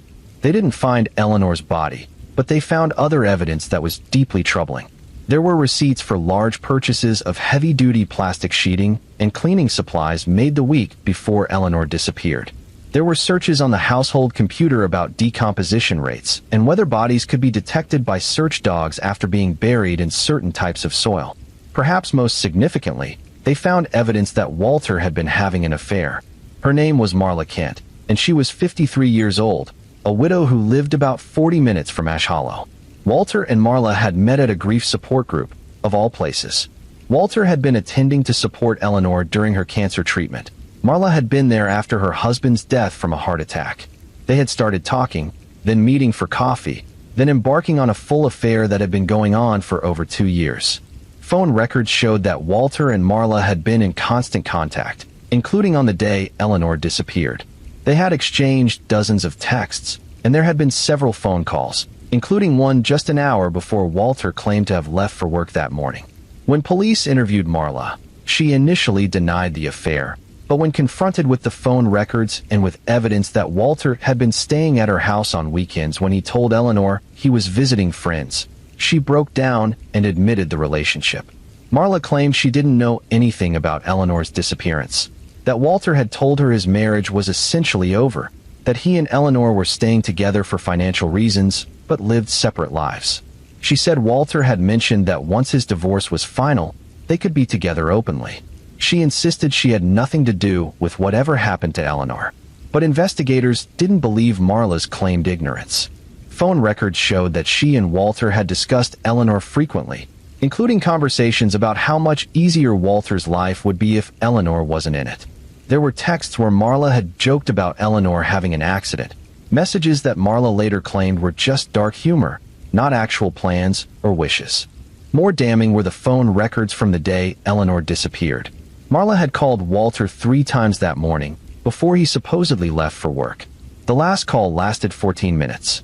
Later that day, after Walter would have discovered Eleanor missing if his timeline was accurate, Walter and Marla had exchanged texts discussing their plans to meet that weekend. Casual conversation that seemed inappropriate for someone whose wife had just vanished. Based on this evidence, investigators developed a theory about what had happened to Eleanor. They believed that Walter, possibly with Marla's help or encouragement, had killed Eleanor sometime that Wednesday morning. The plastic sheeting and cleaning supplies were used to contain and clean up evidence. Walter's searches about decomposition and search dogs suggested he had carefully planned where to dispose of Eleanor's body. The most likely disposal site, based on Walter's movements that day tracked through his phone's GPS data, was an industrial waste facility about an hour from Ash Hollow.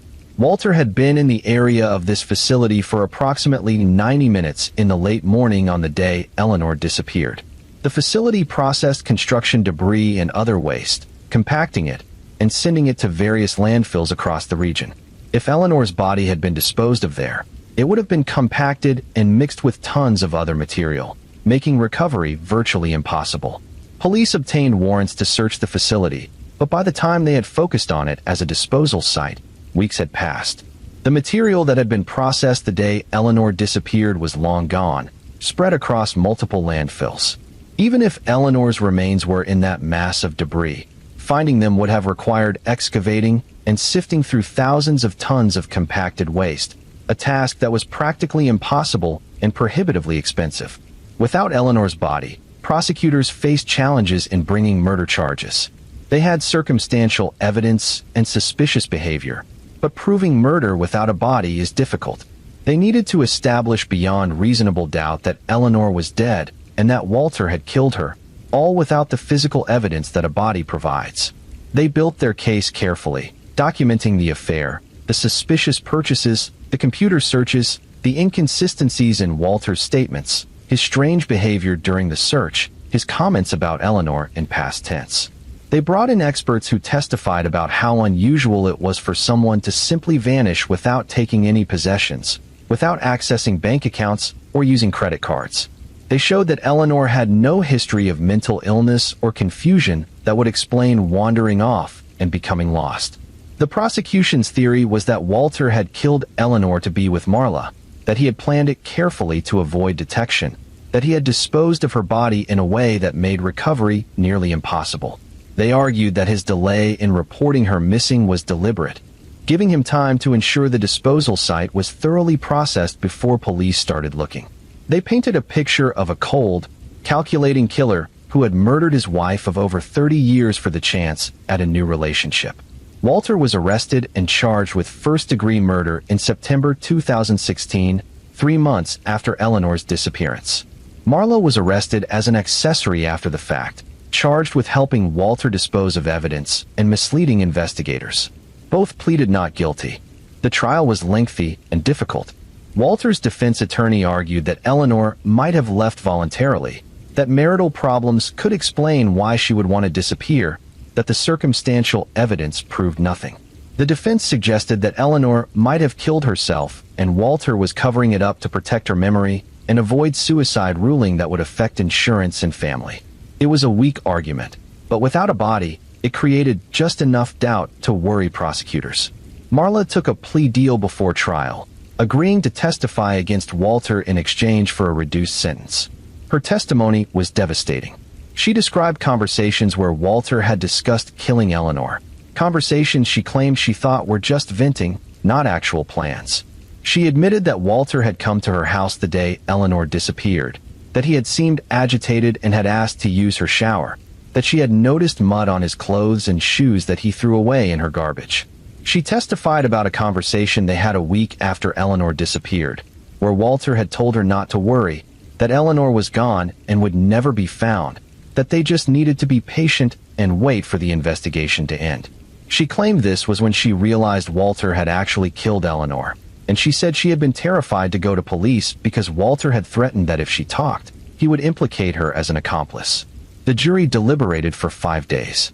The lack of a body was clearly a problem for them, but the totality of circumstantial evidence was compelling. They found Walter guilty of second-degree murder, suggesting they believed he had killed Eleanor but weren't convinced the murder was premeditated. He was sentenced to life in prison with the possibility of parole after 30 years. Marla was sentenced to 15 years for accessory after the fact and obstruction of justice.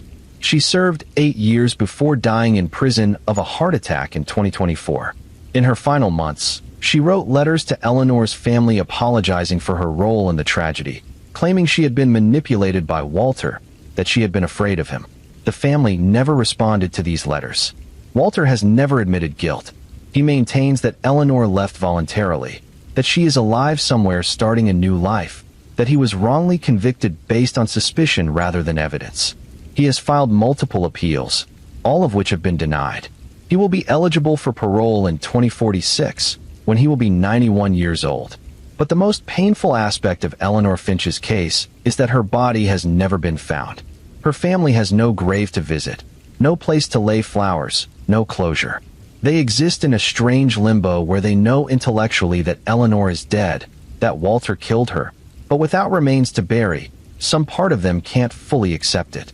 Eleanor's sister has said that not having a body makes the grief different, more complicated. She can't plan a funeral, can't have a memorial service the way she would want to, can't go through the rituals that help people process loss. She spent years wondering if Eleanor's remains are in some landfill, mixed with trash and debris, if pieces of her sister are scattered across the region in ways that can never be identified or recovered. There's something particularly cruel about this kind of murder, the kind where the body is hidden or destroyed. It's not enough for the killer to end a life. They also take away the chance for proper mourning, for closure, for the physical finality that helps survivors begin to heal. Walter didn't just kill Eleanor. He erased her, made her disappear so completely that her family can't even visit her grave. The case also raises questions about how we prosecute murders without bodies. Eleanor's case was unusual in that there was enough circumstantial evidence to convict, but many similar cases never result in charges because prosecutors fear they can't win without physical evidence. This means that killers who successfully dispose of bodies often go free, and families live forever with the knowledge that someone murdered their loved one but will never face justice. Eleanor's sister has become an advocate for changes to how police investigate missing persons cases, particularly when the missing person is an older woman. She points out that Eleanor's disappearance wasn't initially treated with the urgency it deserved. That precious time was lost because investigators first assumed Eleanor had simply wandered off. She argues that Walter's suspicious behavior should have been flagged immediately, that the 48-hour delay in reporting should have automatically made him a suspect. She's also pushed for legislation that would make it easier to prosecute murder cases without bodies, perhaps through changes to evidentiary standards or through enhanced penalties for destroying or concealing remains. She believes that killers shouldn't benefit from successfully hiding their victims, that the absence of a body shouldn't be an escape from justice. But changing these laws is complicated. The justice system requires high standards of proof for murder convictions, and for good reason. Innocent people have been convicted of murders that never happened, cases where the supposed victim turned up alive years later. The burden of proof exists to prevent these wrongful convictions, even though it sometimes means guilty people go free. Eleanor Finch's case sits in that uncomfortable middle ground. Her family knows she's dead, knows Walter killed her, but they'll never have the certainty that comes from physical evidence. They'll never know exactly how she died, exactly where her remains are, exactly what her last moments were like. They live with these unanswered questions every day, with the grief of losing someone they loved and the additional pain of having nowhere to put that grief, no ritual to help them move through it. And somewhere, perhaps in a landfill, perhaps scattered across multiple sites, perhaps in a place only Walter knows about, Eleanor Finch's remains rest. She was a cancer survivor, a woman who had fought for her life and won, only to have it stolen by someone who should have protected it. She deserved better than to vanish without a trace, to be reduced to a cautionary tale about trusting the wrong person, about how violence can hide behind ordinary marriage for decades before striking. Her story reminds us that not all mysteries get solved, not all families get closure, not all murders result in the kind of justice that brings peace. Sometimes all we have are theories and convictions, and the knowledge that someone we loved is gone, taken from us by cruelty we'll never fully understand. Now we come to the final story of tonight, the one that might be the hardest to process because it defies our usual categories of understanding violence. This is the story of the Carter family, a case that on the surface appeared to be a murder-suicide but underneath revealed layers of complexity about mental health, pressure, and the terrible consequences of silence. Thomas Carter was 46 years old, a school counselor in a suburban district in Illinois. He was known as someone who genuinely cared about students, who would stay late to talk with a struggling kid, who advocated for better mental health resources in schools. Colleagues described him as empathetic and dedicated, exactly the kind of person you would want in a role supporting young people through difficult times. Thomas had been married to Rachel Carter for 18 years. Rachel was 43, worked part-time as a bookkeeper for a small accounting firm, and spent the rest of her time managing their household and caring for their two children, Emma, 14, and Lucas, 11. From the outside, they seemed like a typical suburban family, busy with school activities and work obligations, navigating the usual stresses of middle-class life. But in 2017, Thomas was diagnosed with a terminal brain illness, a rare degenerative condition that would slowly rob him of cognitive function before eventually killing him. The prognosis was devastating. He had perhaps 5 years to live, and those years would be marked by increasing confusion, personality changes, and physical decline. There was no cure, no treatment that would stop the progression, only palliative care to manage symptoms as they appeared. The diagnosis was devastating for the entire family, but they decided to face it together, to make the most of whatever time they had left. Thomas continued working as long as he could, determined to maintain normalcy for as long as possible. Rachel reduced her work hours to take on more caregiving responsibilities. They told the children what was happening in age-appropriate terms, preparing them for the changes that were coming.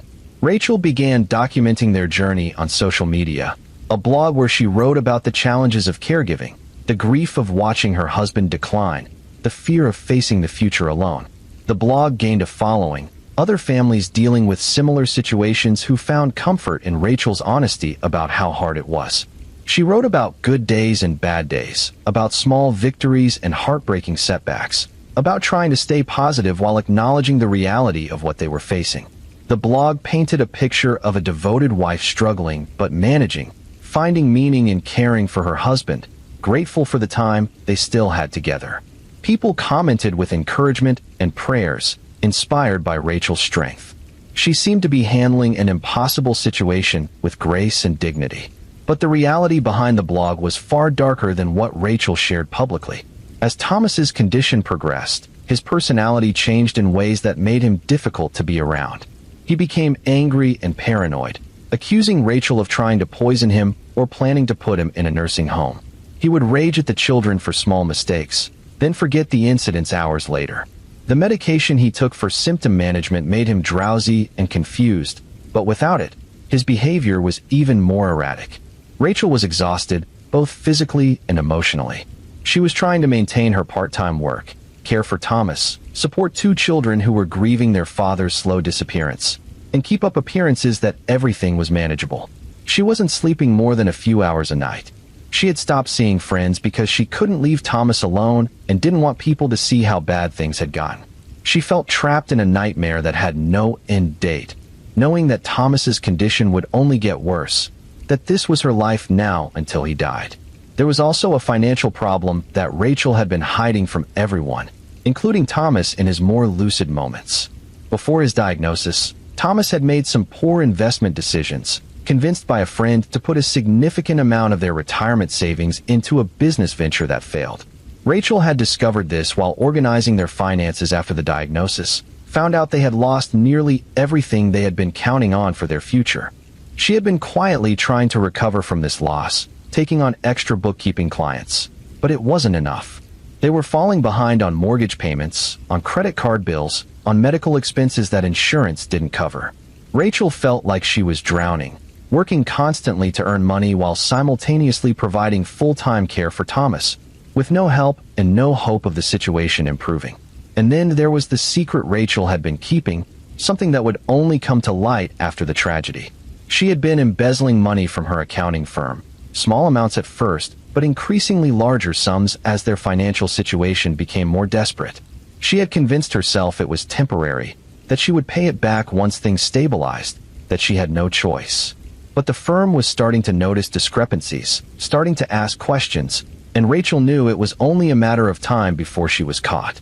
The combination of these stressors, the physical and emotional exhaustion of caregiving, the financial crisis, the impending discovery of her theft, the isolation from friends and support systems, created a psychological pressure that was crushing Rachel. But she kept blogging about hope and perseverance, kept posting photos of family dinners and outings that looked cheerful and normal, kept up the facade that she was managing beautifully. Looking back at her blog posts from those final months, mental health experts have pointed out warning signs that went unnoticed at the time. Her language became more fatalistic, more focused on themes of rest and peace. She wrote about how tired she was, about wondering if Thomas would be better off in a place without pain, about feeling like she was failing everyone. But these posts were mixed with more positive content, and readers interpreted them as normal venting, the understandable despair of someone in a difficult situation, not as cries for help from someone on the edge of crisis. Rachel's family has said they saw signs that something was wrong, that Rachel seemed increasingly withdrawn and stressed, but they assumed it was the normal burden of caregiving. They offered to help, to come stay for a weekend and give Rachel a break, but she always declined, saying she had it under control. She was very good at presenting a facade of coping, at keeping people at just enough distance that they couldn't see how bad things really were. On March 15, 2018, Rachel's blog had a final post. It was titled Finding Peace, and it talked about how sometimes love means making impossible choices, about how she had always tried to do what was best for her family, about how she hoped people would understand that she did everything she could. At the time, readers found the post moving, assumed Rachel was processing her grief and fear about Thomas's approaching death. Only later would they realize it was a goodbye. That evening, Rachel prepared dinner for the family as usual. Emma and Lucas came home from school, did homework at the kitchen table while Rachel cooked. Thomas was having a relatively good day, more present and coherent than he had been in weeks. They ate together as a family, a meal that would be their last. After dinner, Rachel suggested the children go upstairs to get ready for bed early. They protested, wanting to stay up longer, but Rachel was insistent in a way that made them comply. Thomas went to the living room to watch television, his usual evening routine. Rachel cleaned the kitchen, moving methodically, washing every dish, wiping every counter. Then Rachel went upstairs to the children's rooms. Emma was in bed reading. Lucas was playing a video game. Rachel went to Emma first, sat on the edge of her bed, hugged her, and told her she loved her. Emma would later say that her mother's hug felt different, tighter, more desperate, but at the time she just assumed her mother was having an emotional moment. Rachel then went to Lucas's room and did the same thing, holding him and telling him how much she loved him, how proud she was of him. What happened next is difficult to describe with any clinical distance because it is so horrifying, so incomprehensible to anyone trying to understand how a mother could do what Rachel did. She went to Emma's room with a pillow, and she smothered her 14-year-old daughter while Emma struggled and tried to fight her off. Rachel was stronger, and Emma couldn't stop her. When Emma stopped moving, Rachel went to Lucas's room and did the same thing to her 11-year-old son. Then Rachel went downstairs where Thomas was still watching television, largely unaware of what was happening in the rest of the house due to his cognitive impairment. Rachel stood behind the couch and shot Thomas in the head with a gun she had purchased weeks earlier without telling anyone. Thomas died instantly. Finally, Rachel went back upstairs to the master bedroom, lay down on the bed, and shot herself. The gun was found in her hand, a single gunshot wound to the head that killed her immediately. The house fell silent, a family erased in the span of less than an hour. It was Emma's friend who discovered the tragedy. Emma had been texting with this friend earlier in the evening, but when the friend sent messages later that night and got no response, she became worried. It wasn't like Emma to just stop responding mid-conversation. The friend convinced her parents to drive by the Carter house to check, and when they saw all the lights on but nobody responding to the doorbell, they called the police. Officers arrived and found the scene, the family dead in their home, Rachel's final act of violence complete. The immediate assumption was that this was a murder-suicide, that Rachel had snapped under the pressure of caring for Thomas and had killed her family before taking her own life. But as investigators began looking into the family's background, the fuller picture emerged of the financial crisis, the embezzlement, the hidden pressures that had been building behind Rachel's facade of coping. The tragedy sent shockwaves through the community. How could a mother, someone who had seemed so devoted to her family, have killed her own children and husband? How could someone who wrote so openly about her struggles have been so close to crisis without anyone recognizing it? The blog took on a new and terrible meaning. Each post now read through the lens of knowing where it was all heading. But there was one mercy in this horror. Lucas, the 11-year-old, survived.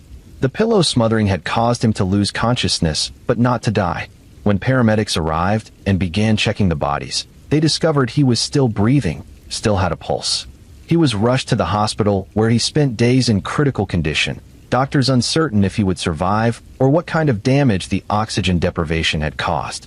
Lucas did survive, though he sustained brain damage from the lack of oxygen that affects his cognitive function and will require support for the rest of his life. He has no memory of the attack. His last memory is of his mother hugging him goodnight, telling him she loved him. In some ways, this is a blessing. In other ways, it is its own kind of torture, knowing that his mother killed his siblings and father and tried to kill him too, but being unable to remember it, unable to access those final moments that might provide some context or understanding. Lucas lives now with his maternal aunt and uncle, receiving therapy and support services, navigating a life that should never have been his to live. He rarely speaks about what happened, and therapists have said that may be protective for him, that his mind is shielding him from trauma it can't process. He is 14 now, the age his sister was when she died, and everyone who knows him says he is a quiet, sad child who smiles rarely and seems perpetually lost. The aftermath of the Carter case involved significant soul-searching about mental health support for caregivers, about the isolation that can occur when someone is caring for a terminally ill family member, about the pressure to appear strong even when drowning. Rachel's blog became a case study in how people can be crying out for help while simultaneously insisting they're fine, how our culture's emphasis on resilience and strength can prevent people from admitting they need help. Mental health experts pointed out that caregiver burnout is real and dangerous, that the stress of caring for someone with terminal illness while managing a household and finances can create psychological crises. They noted that Rachel had multiple risk factors, including isolation, financial pressure, sleep deprivation, and probably her own undiagnosed and untreated depression. They said that at some point, Rachel's ability to think rationally about her situation collapsed, and she began believing that killing her family was somehow a merciful act, that she was sparing them from suffering. This is a distortion common in some murder-suicides, particularly those involving parents who kill their children. The parent becomes so overwhelmed and hopeless that they begin to believe that death is preferable to continuing to struggle, and that belief extends to their children. They convince themselves they're protecting their children from future pain rather than inflicting the ultimate harm. But understanding the psychology doesn't make it less tragic or less horrifying. Emma and Lucas were innocent children who deserved to grow up, to have futures, to live lives independent of their mother's mental health crisis. Thomas was dying, but was entitled to die naturally, in his own time, not murdered by the person who had promised to care for him. Rachel's own death means she faced no justice, no accountability, just left behind a destroyed family and a traumatized survivor. The community struggled with how to remember the Carters. Some people wanted to focus on condemning Rachel, on ensuring she was remembered only as a killer who destroyed her family.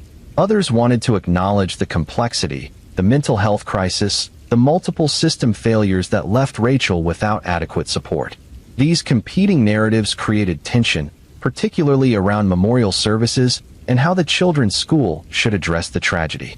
Ultimately, the community held separate memorials. There was a service for Thomas, Emma, and Lucas, who was still in the hospital fighting for his life, where they were remembered for who they were beyond this tragedy. Thomas was eulogized as a dedicated counselor who had helped countless students.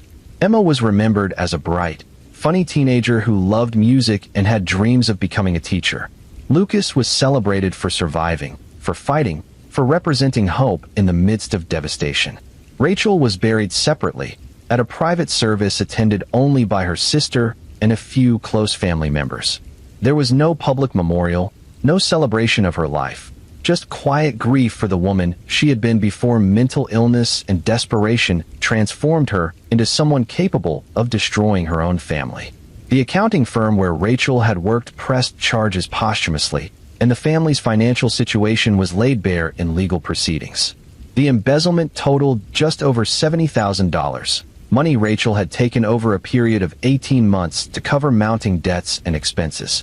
The firm eventually recovered some of the money through the sale of the Carter house and possessions, but the majority was never recovered, lost to medical bills and debt payments. The discovery of the financial crimes added another layer of shame to the tragedy. Some people felt it explained Rachel's actions, provided a motive beyond just caregiver burnout.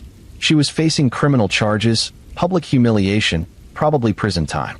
Maybe she killed her family to avoid that exposure, to maintain control of the narrative in one final terrible way. But others argued that the embezzlement was itself a symptom of the same crisis, a series of bad decisions made by someone drowning and unable to see any other options. The blog remained online for months after the tragedy, with people continuing to comment, leaving messages of shock and grief and attempts to understand. Eventually, Rachel's sister had it taken down, unable to bear seeing her sister's words recontextualized by the knowledge of how the story ended. But screenshots and archives remained scattered across the internet, used as teaching tools in discussions about mental health, as examples of how online presentations can mask internal crises.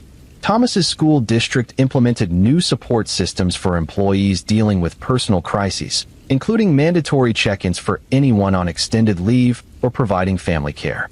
They created a fund to help staff facing financial emergencies, trying to ensure that future Thomas Carters would have some support rather than bearing everything alone.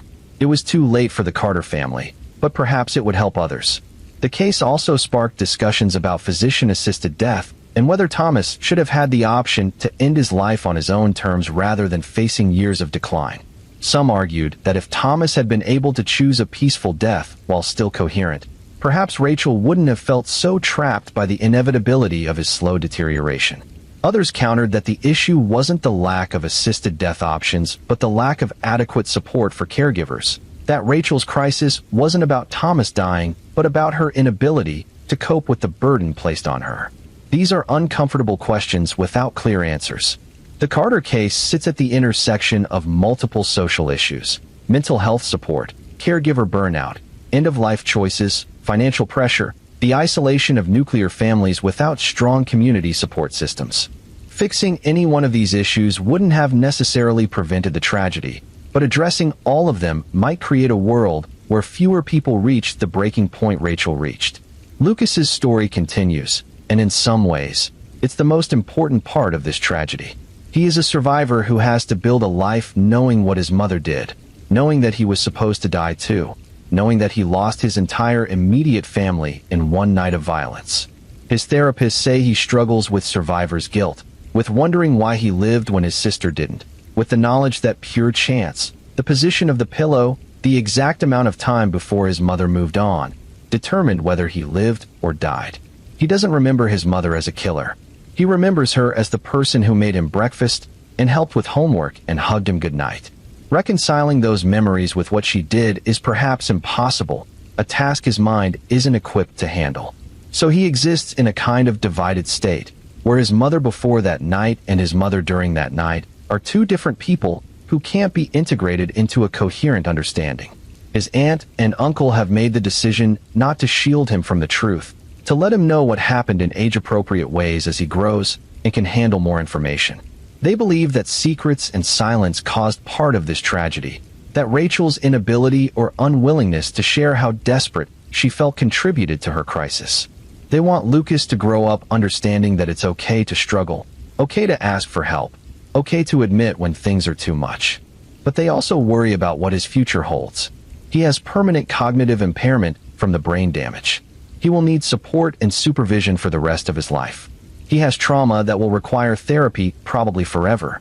His family was taken from him in the most violent way possible. What kind of life can he build from that foundation? What kind of peace can he find? These are the questions that haunt everyone who knows about the Carter case. It's not a story with easy villains or clear lessons. It's a story about how pressure can crush people, how mental health crises can lead to unthinkable acts, how the systems we have in place to support struggling families are woefully inadequate.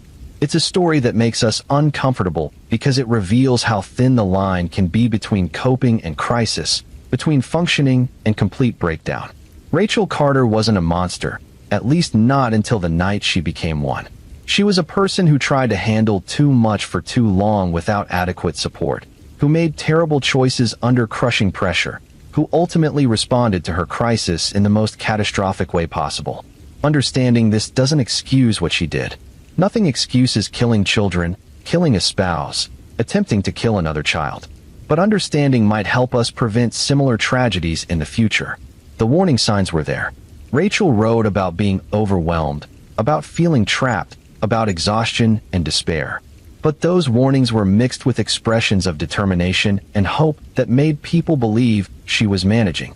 She was good at wearing a mask, at performing strength even when crumbling inside. And perhaps that performance wasn't entirely intentional. Perhaps Rachel herself didn't fully recognize how close to crisis she was until she had already crossed that line. Now we come to the end of our journey through these 5 tragedies, these 5 stories of trust destroyed and violence that grew in silence. Let's take a moment to reflect on what connects these seemingly different cases, what lessons they might offer, what warnings they provide. Alana Brooks built a life from nothing only to be killed by someone who felt entitled to everything she had earned. Her story is about financial abuse and intimate partner violence, about how charm can mask danger, about how success doesn't protect you from someone who views you as an asset rather than a person. The warning signs were visible, but not acted upon until too late. Her mistake, if we can even call it that, was giving second chances to someone who used each chance to plan her murder. Naomi and Evan Reed created their own twisted reality, a relationship built on a dangerous promise that they somehow honored even as it destroyed lives. Their story is about how isolation and shared delusion can create moral frameworks that justify murder, about how relationships can be poisonous from the start if founded on disturbed ideas about loyalty and possession. The warning signs were hidden behind privacy and secrecy. A couple whose internal logic was so distorted that normal people couldn't see how dangerous they were until bodies started appearing. Lily Moreno begged for help from a system designed to protect her and was failed at every level until her death became inevitable. Her story is about institutional breakdown, about how procedures and protocols can create gaps where violence finds space to act, about how domestic violence is still not taken seriously enough even when the danger is obvious and documented. The warning signs were blazing red alarms that everyone could see, but the system moved too slowly, responded too weakly, prioritized process over protection until a young woman and her unborn child were dead. Eleanor Finch disappeared without a trace, erased by a husband who wanted to be with someone else and saw murder as more convenient than divorce. Her story is about how evil can hide behind ordinary suburban life, about how privacy and isolation make violence easier to conceal, about how the absence of a body can leave families in permanent limbo without closure or peace. The warning signs emerged only after she vanished, in the comments and behaviors that suggested her husband knew she wasn't coming back because he had ensured she couldn't. And the Carter family was destroyed by pressure, mental illness, financial crisis, and the silence of someone who couldn't admit she was drowning. Rachel's story is about caregiver burnout and how society fails to support people bearing impossible burdens, about how desperation can distort thinking until murder seems like mercy, about how online presentations of coping can mask internal catastrophe. The warning signs were written in blog posts that readers interpreted as normal venting rather than cries for help, visible but not recognized until it was too late. What do these stories share? They all involve violence that grew in silence, threats that developed over time rather than appearing suddenly. In each case, people knew or suspected something was wrong, but didn't know how to intervene or weren't able to stop what was coming. They show us different ways that trust becomes a weapon, whether it's the trust of a spouse, the trust between disturbed partners, trust in systems that are supposed to protect us, trust that ordinary people aren't capable of extraordinary evil, or trust that someone will speak up if they really need help. These stories also reveal the limitations of our current approaches to preventing violence. We have restraining orders that are just paper, monitoring systems that generate alerts nobody responds to fast enough, social services stretched too thin to provide adequate support, privacy norms that prevent intervention in dangerous relationships, and a cultural emphasis on strength and self-reliance that keeps people from admitting they need help until crisis has already arrived. None of these tragedies was inevitable. In every case, there were moments when different choices, better systems, more support, faster responses, or greater awareness could have changed the outcome. Alana might have survived if bail had been denied or if prosecutors had moved faster. Daniel Price and the Reeds' other possible victims might have lived if Naomi or Evan had gotten psychological help for their disturbed relationship dynamics. Lily Moreno would be raising her daughter if Caleb had been held without bail or if ankle monitor alerts had been responded to immediately. Eleanor Finch might be alive if the investigation into her disappearance had focused on Walter sooner. The Carter children might have survived if Rachel had felt able to ask for help, if someone had recognized the severity of her crisis, if better support systems had been in place. But we can't change what happened. We can only learn from these tragedies and try to prevent similar ones in the future.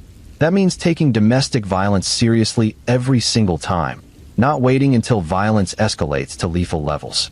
It means fixing the bail system so that people with documented histories of violence and violations of protective orders aren't released to victimize again.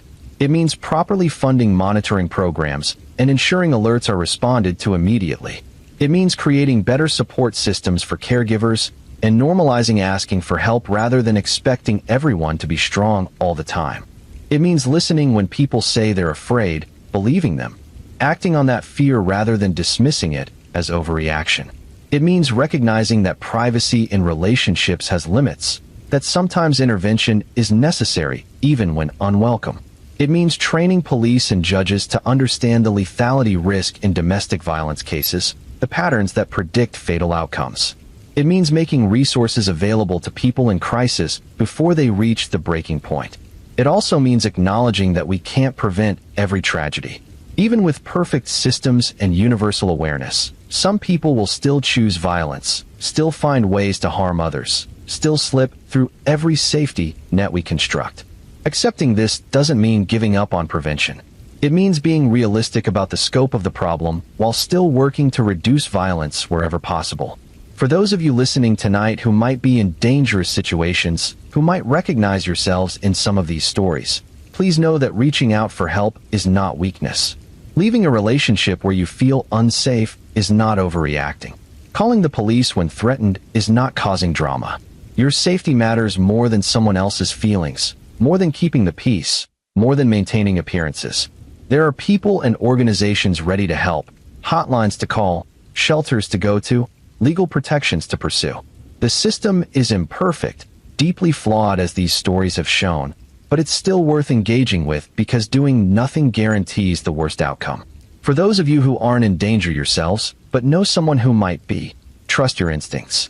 If someone seems afraid of their partner, if you notice controlling behavior or isolation, if someone makes comments about not being safe, take it seriously. Offer support, provide resources, help them make a safety plan, and believe them when they tell you they're scared. You can't force someone to leave a dangerous relationship, but you can make sure they know you're there, that they have options, that they don't have to face everything alone. And for all of us, these stories should prompt reflection on how we talk about violence, how we support victims, how we hold systems accountable when they fail. We need to demand better from law enforcement, from courts, from social services. We need to fund domestic violence prevention and support services adequately rather than treating them as expendable budget items. We need to challenge cultural narratives that romanticize possessive relationships, or that shame people for leaving marriages, or that stigmatize mental health treatment. The stories we've covered tonight are tragic and disturbing, but they're also instructive. They show us patterns, reveal failures, demonstrate consequences. They give us information we can use to recognize danger, to push for changes, to prevent future tragedies. Remembering these victims means more than just knowing their names. It means learning from their deaths, making their losses mean something by creating a world where fewer people suffer similar fates. Alana Brooks should be running her business today, mentoring other women trying to escape poverty, celebrating her daughter's achievements. Naomi and Evan Reed should have gotten psychological help as teenagers, should have been prevented from creating a life built on a disturbed foundation. Daniel Price should be alive, working his sales route, living the peaceful divorced life he was building. Lily Moreno should be 21, raising her daughter Elena, pursuing her art. Eleanor Finch should have lived out her retirement years, cancer-free and surrounded by family. Thomas Carter should have died naturally from his illness. Emma and Lucas should be young adults now building their own lives. And Rachel should have gotten the mental health support she desperately needed. These futures were stolen. These lives were cut short. These possibilities were erased. We can't restore what was lost, but we can honor these victims by working to prevent similar tragedies, by supporting people in crisis, by fixing broken systems, by speaking up when we see danger, by creating communities where violence is less likely to flourish in silence. Before we close tonight, I want to acknowledge how heavy these stories are, how difficult it can be to hear about violence in such detail. If you're feeling overwhelmed or triggered by what we've discussed, please reach out to someone you trust or contact a mental health professional. There's no shame in being affected by these stories. They're supposed to affect us. They're supposed to make us uncomfortable, angry, sad, motivated to change things. Those feelings are appropriate responses to tragedy. The National Domestic Violence Hotline is available 24 hours a day at 1-800-799-7233 for anyone experiencing abuse or concerned about someone who might be. The National Suicide Prevention Lifeline is 988, available anytime for anyone in crisis or worried about someone else. These resources are free, confidential, and staffed by people trained to help. Using them is not an overreaction. It's a reasonable response to recognizing that something is wrong and that you need support. For caregivers who are struggling, there are resources available through the Caregiver Action Network and the Family Caregiver Alliance. These organizations provide support groups, information, and assistance for people caring for family members with chronic illness or disability. Caregiver burnout is real and serious, and asking for help is not failing. It's recognizing your own humanity and limitations, which is actually a sign of strength and wisdom. These tragedies we've discussed tonight happen to real people, people with families and friends and communities that still grieve them. By sharing these stories, I've tried to treat them with the respect they deserve, while also being honest about the violence and the failures that led to their deaths. If I've succeeded in that balance, then maybe these stories can do some good, can spark conversations, can motivate changes, can help someone recognize danger in their own life or in someone else's. The title of tonight's exploration was When Trust Becomes a Weapon, and that's exactly what these stories demonstrate. Trust is supposed to be the foundation of our closest relationships, the thing that allows us to be vulnerable with partners and family, to seek help from institutions, to believe that systems will protect us when we need them. But when that trust is betrayed, whether by individuals or institutions, the damage is profound and sometimes fatal. Alana trusted Marcus to honor their marriage vows, to be a partner rather than a predator. That trust was weaponized against her, used to position Marcus close enough to plan her murder and recruit others to carry it out. Naomi and Evan trusted each other with a terrible secret, creating a bond that enabled violence against anyone who threatened their twisted relationship. Lily trusted the legal system to protect her from Caleb, trusted that protective orders and ankle monitors meant something, trusted that calling for help would result in safety rather than just more paperwork and delayed responses. Eleanor's family trusted that Walter would report if something happened to her, that her disappearance would be treated urgently, that they would get answers and closure. They trusted in the basic decency of someone they had known for decades, never imagining he was capable of murder and disposal of her body. Rachel's family trusted that she would speak up if she was in crisis, that her blog posts were honest reflections of her mental state, that someone who wrote so openly about struggles wouldn't also be hiding the depth of her desperation. All of that trust was misplaced, and the consequences were fatal. This doesn't mean we should stop trusting people or institutions.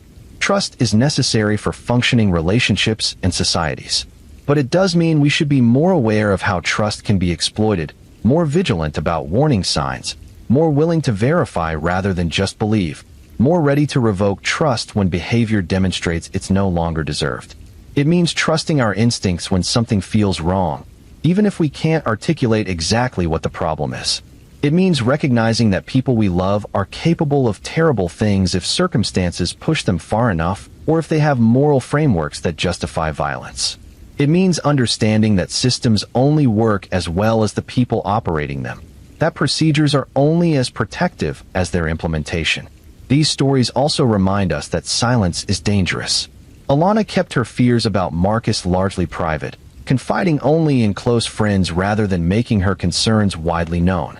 Naomi and Evan kept their disturbed relationship dynamic secret, isolated themselves from perspectives that might have challenged their shared delusions. Lily spoke up repeatedly, but her voice wasn't heard loudly enough by the people with power to help her. Eleanor's family didn't know about Walter's affair or about problems in the marriage until it was too late. Rachel presented a facade of coping while hiding her financial crimes, her desperation, her darkening thoughts about ending her family's suffering. In each case, silence allowed violence to grow and eventually strike. Breaking that silence, speaking truth about danger and fear and desperate need for help, is difficult and often stigmatized. People who speak up about abuse are sometimes not believed, are accused of overreacting or being dramatic. People who admit they're not coping are seen as weak or failing. People who report violations of protective orders are treated as nuisances rather than victims at risk. We need to change these responses. We need to make it safer and easier for people to speak up when they're in danger or in crisis. We need to believe victims the first time they report violence rather than waiting for repeated incidents or deaths before taking threats seriously. We need to respond to calls for help with urgency rather than bureaucratic delay. We need to create communities where asking for support is normalized rather than stigmatized.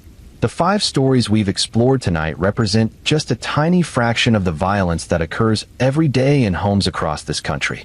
They're not unusual or exceptional. Domestic violence kills multiple people every single day in America. Caregivers reach crisis points and harm themselves or others with tragic regularity. Missing persons cases involving intimate partners often end without resolution or justice. Murder-for-hire schemes, though dramatic, are not as rare as we might hope. Family annihilations, while shocking, happen often enough that there are established profiles and research on the phenomenon. These stories matter not because they're unique, but because they're representative. They show common patterns, typical failures, predictable escalations.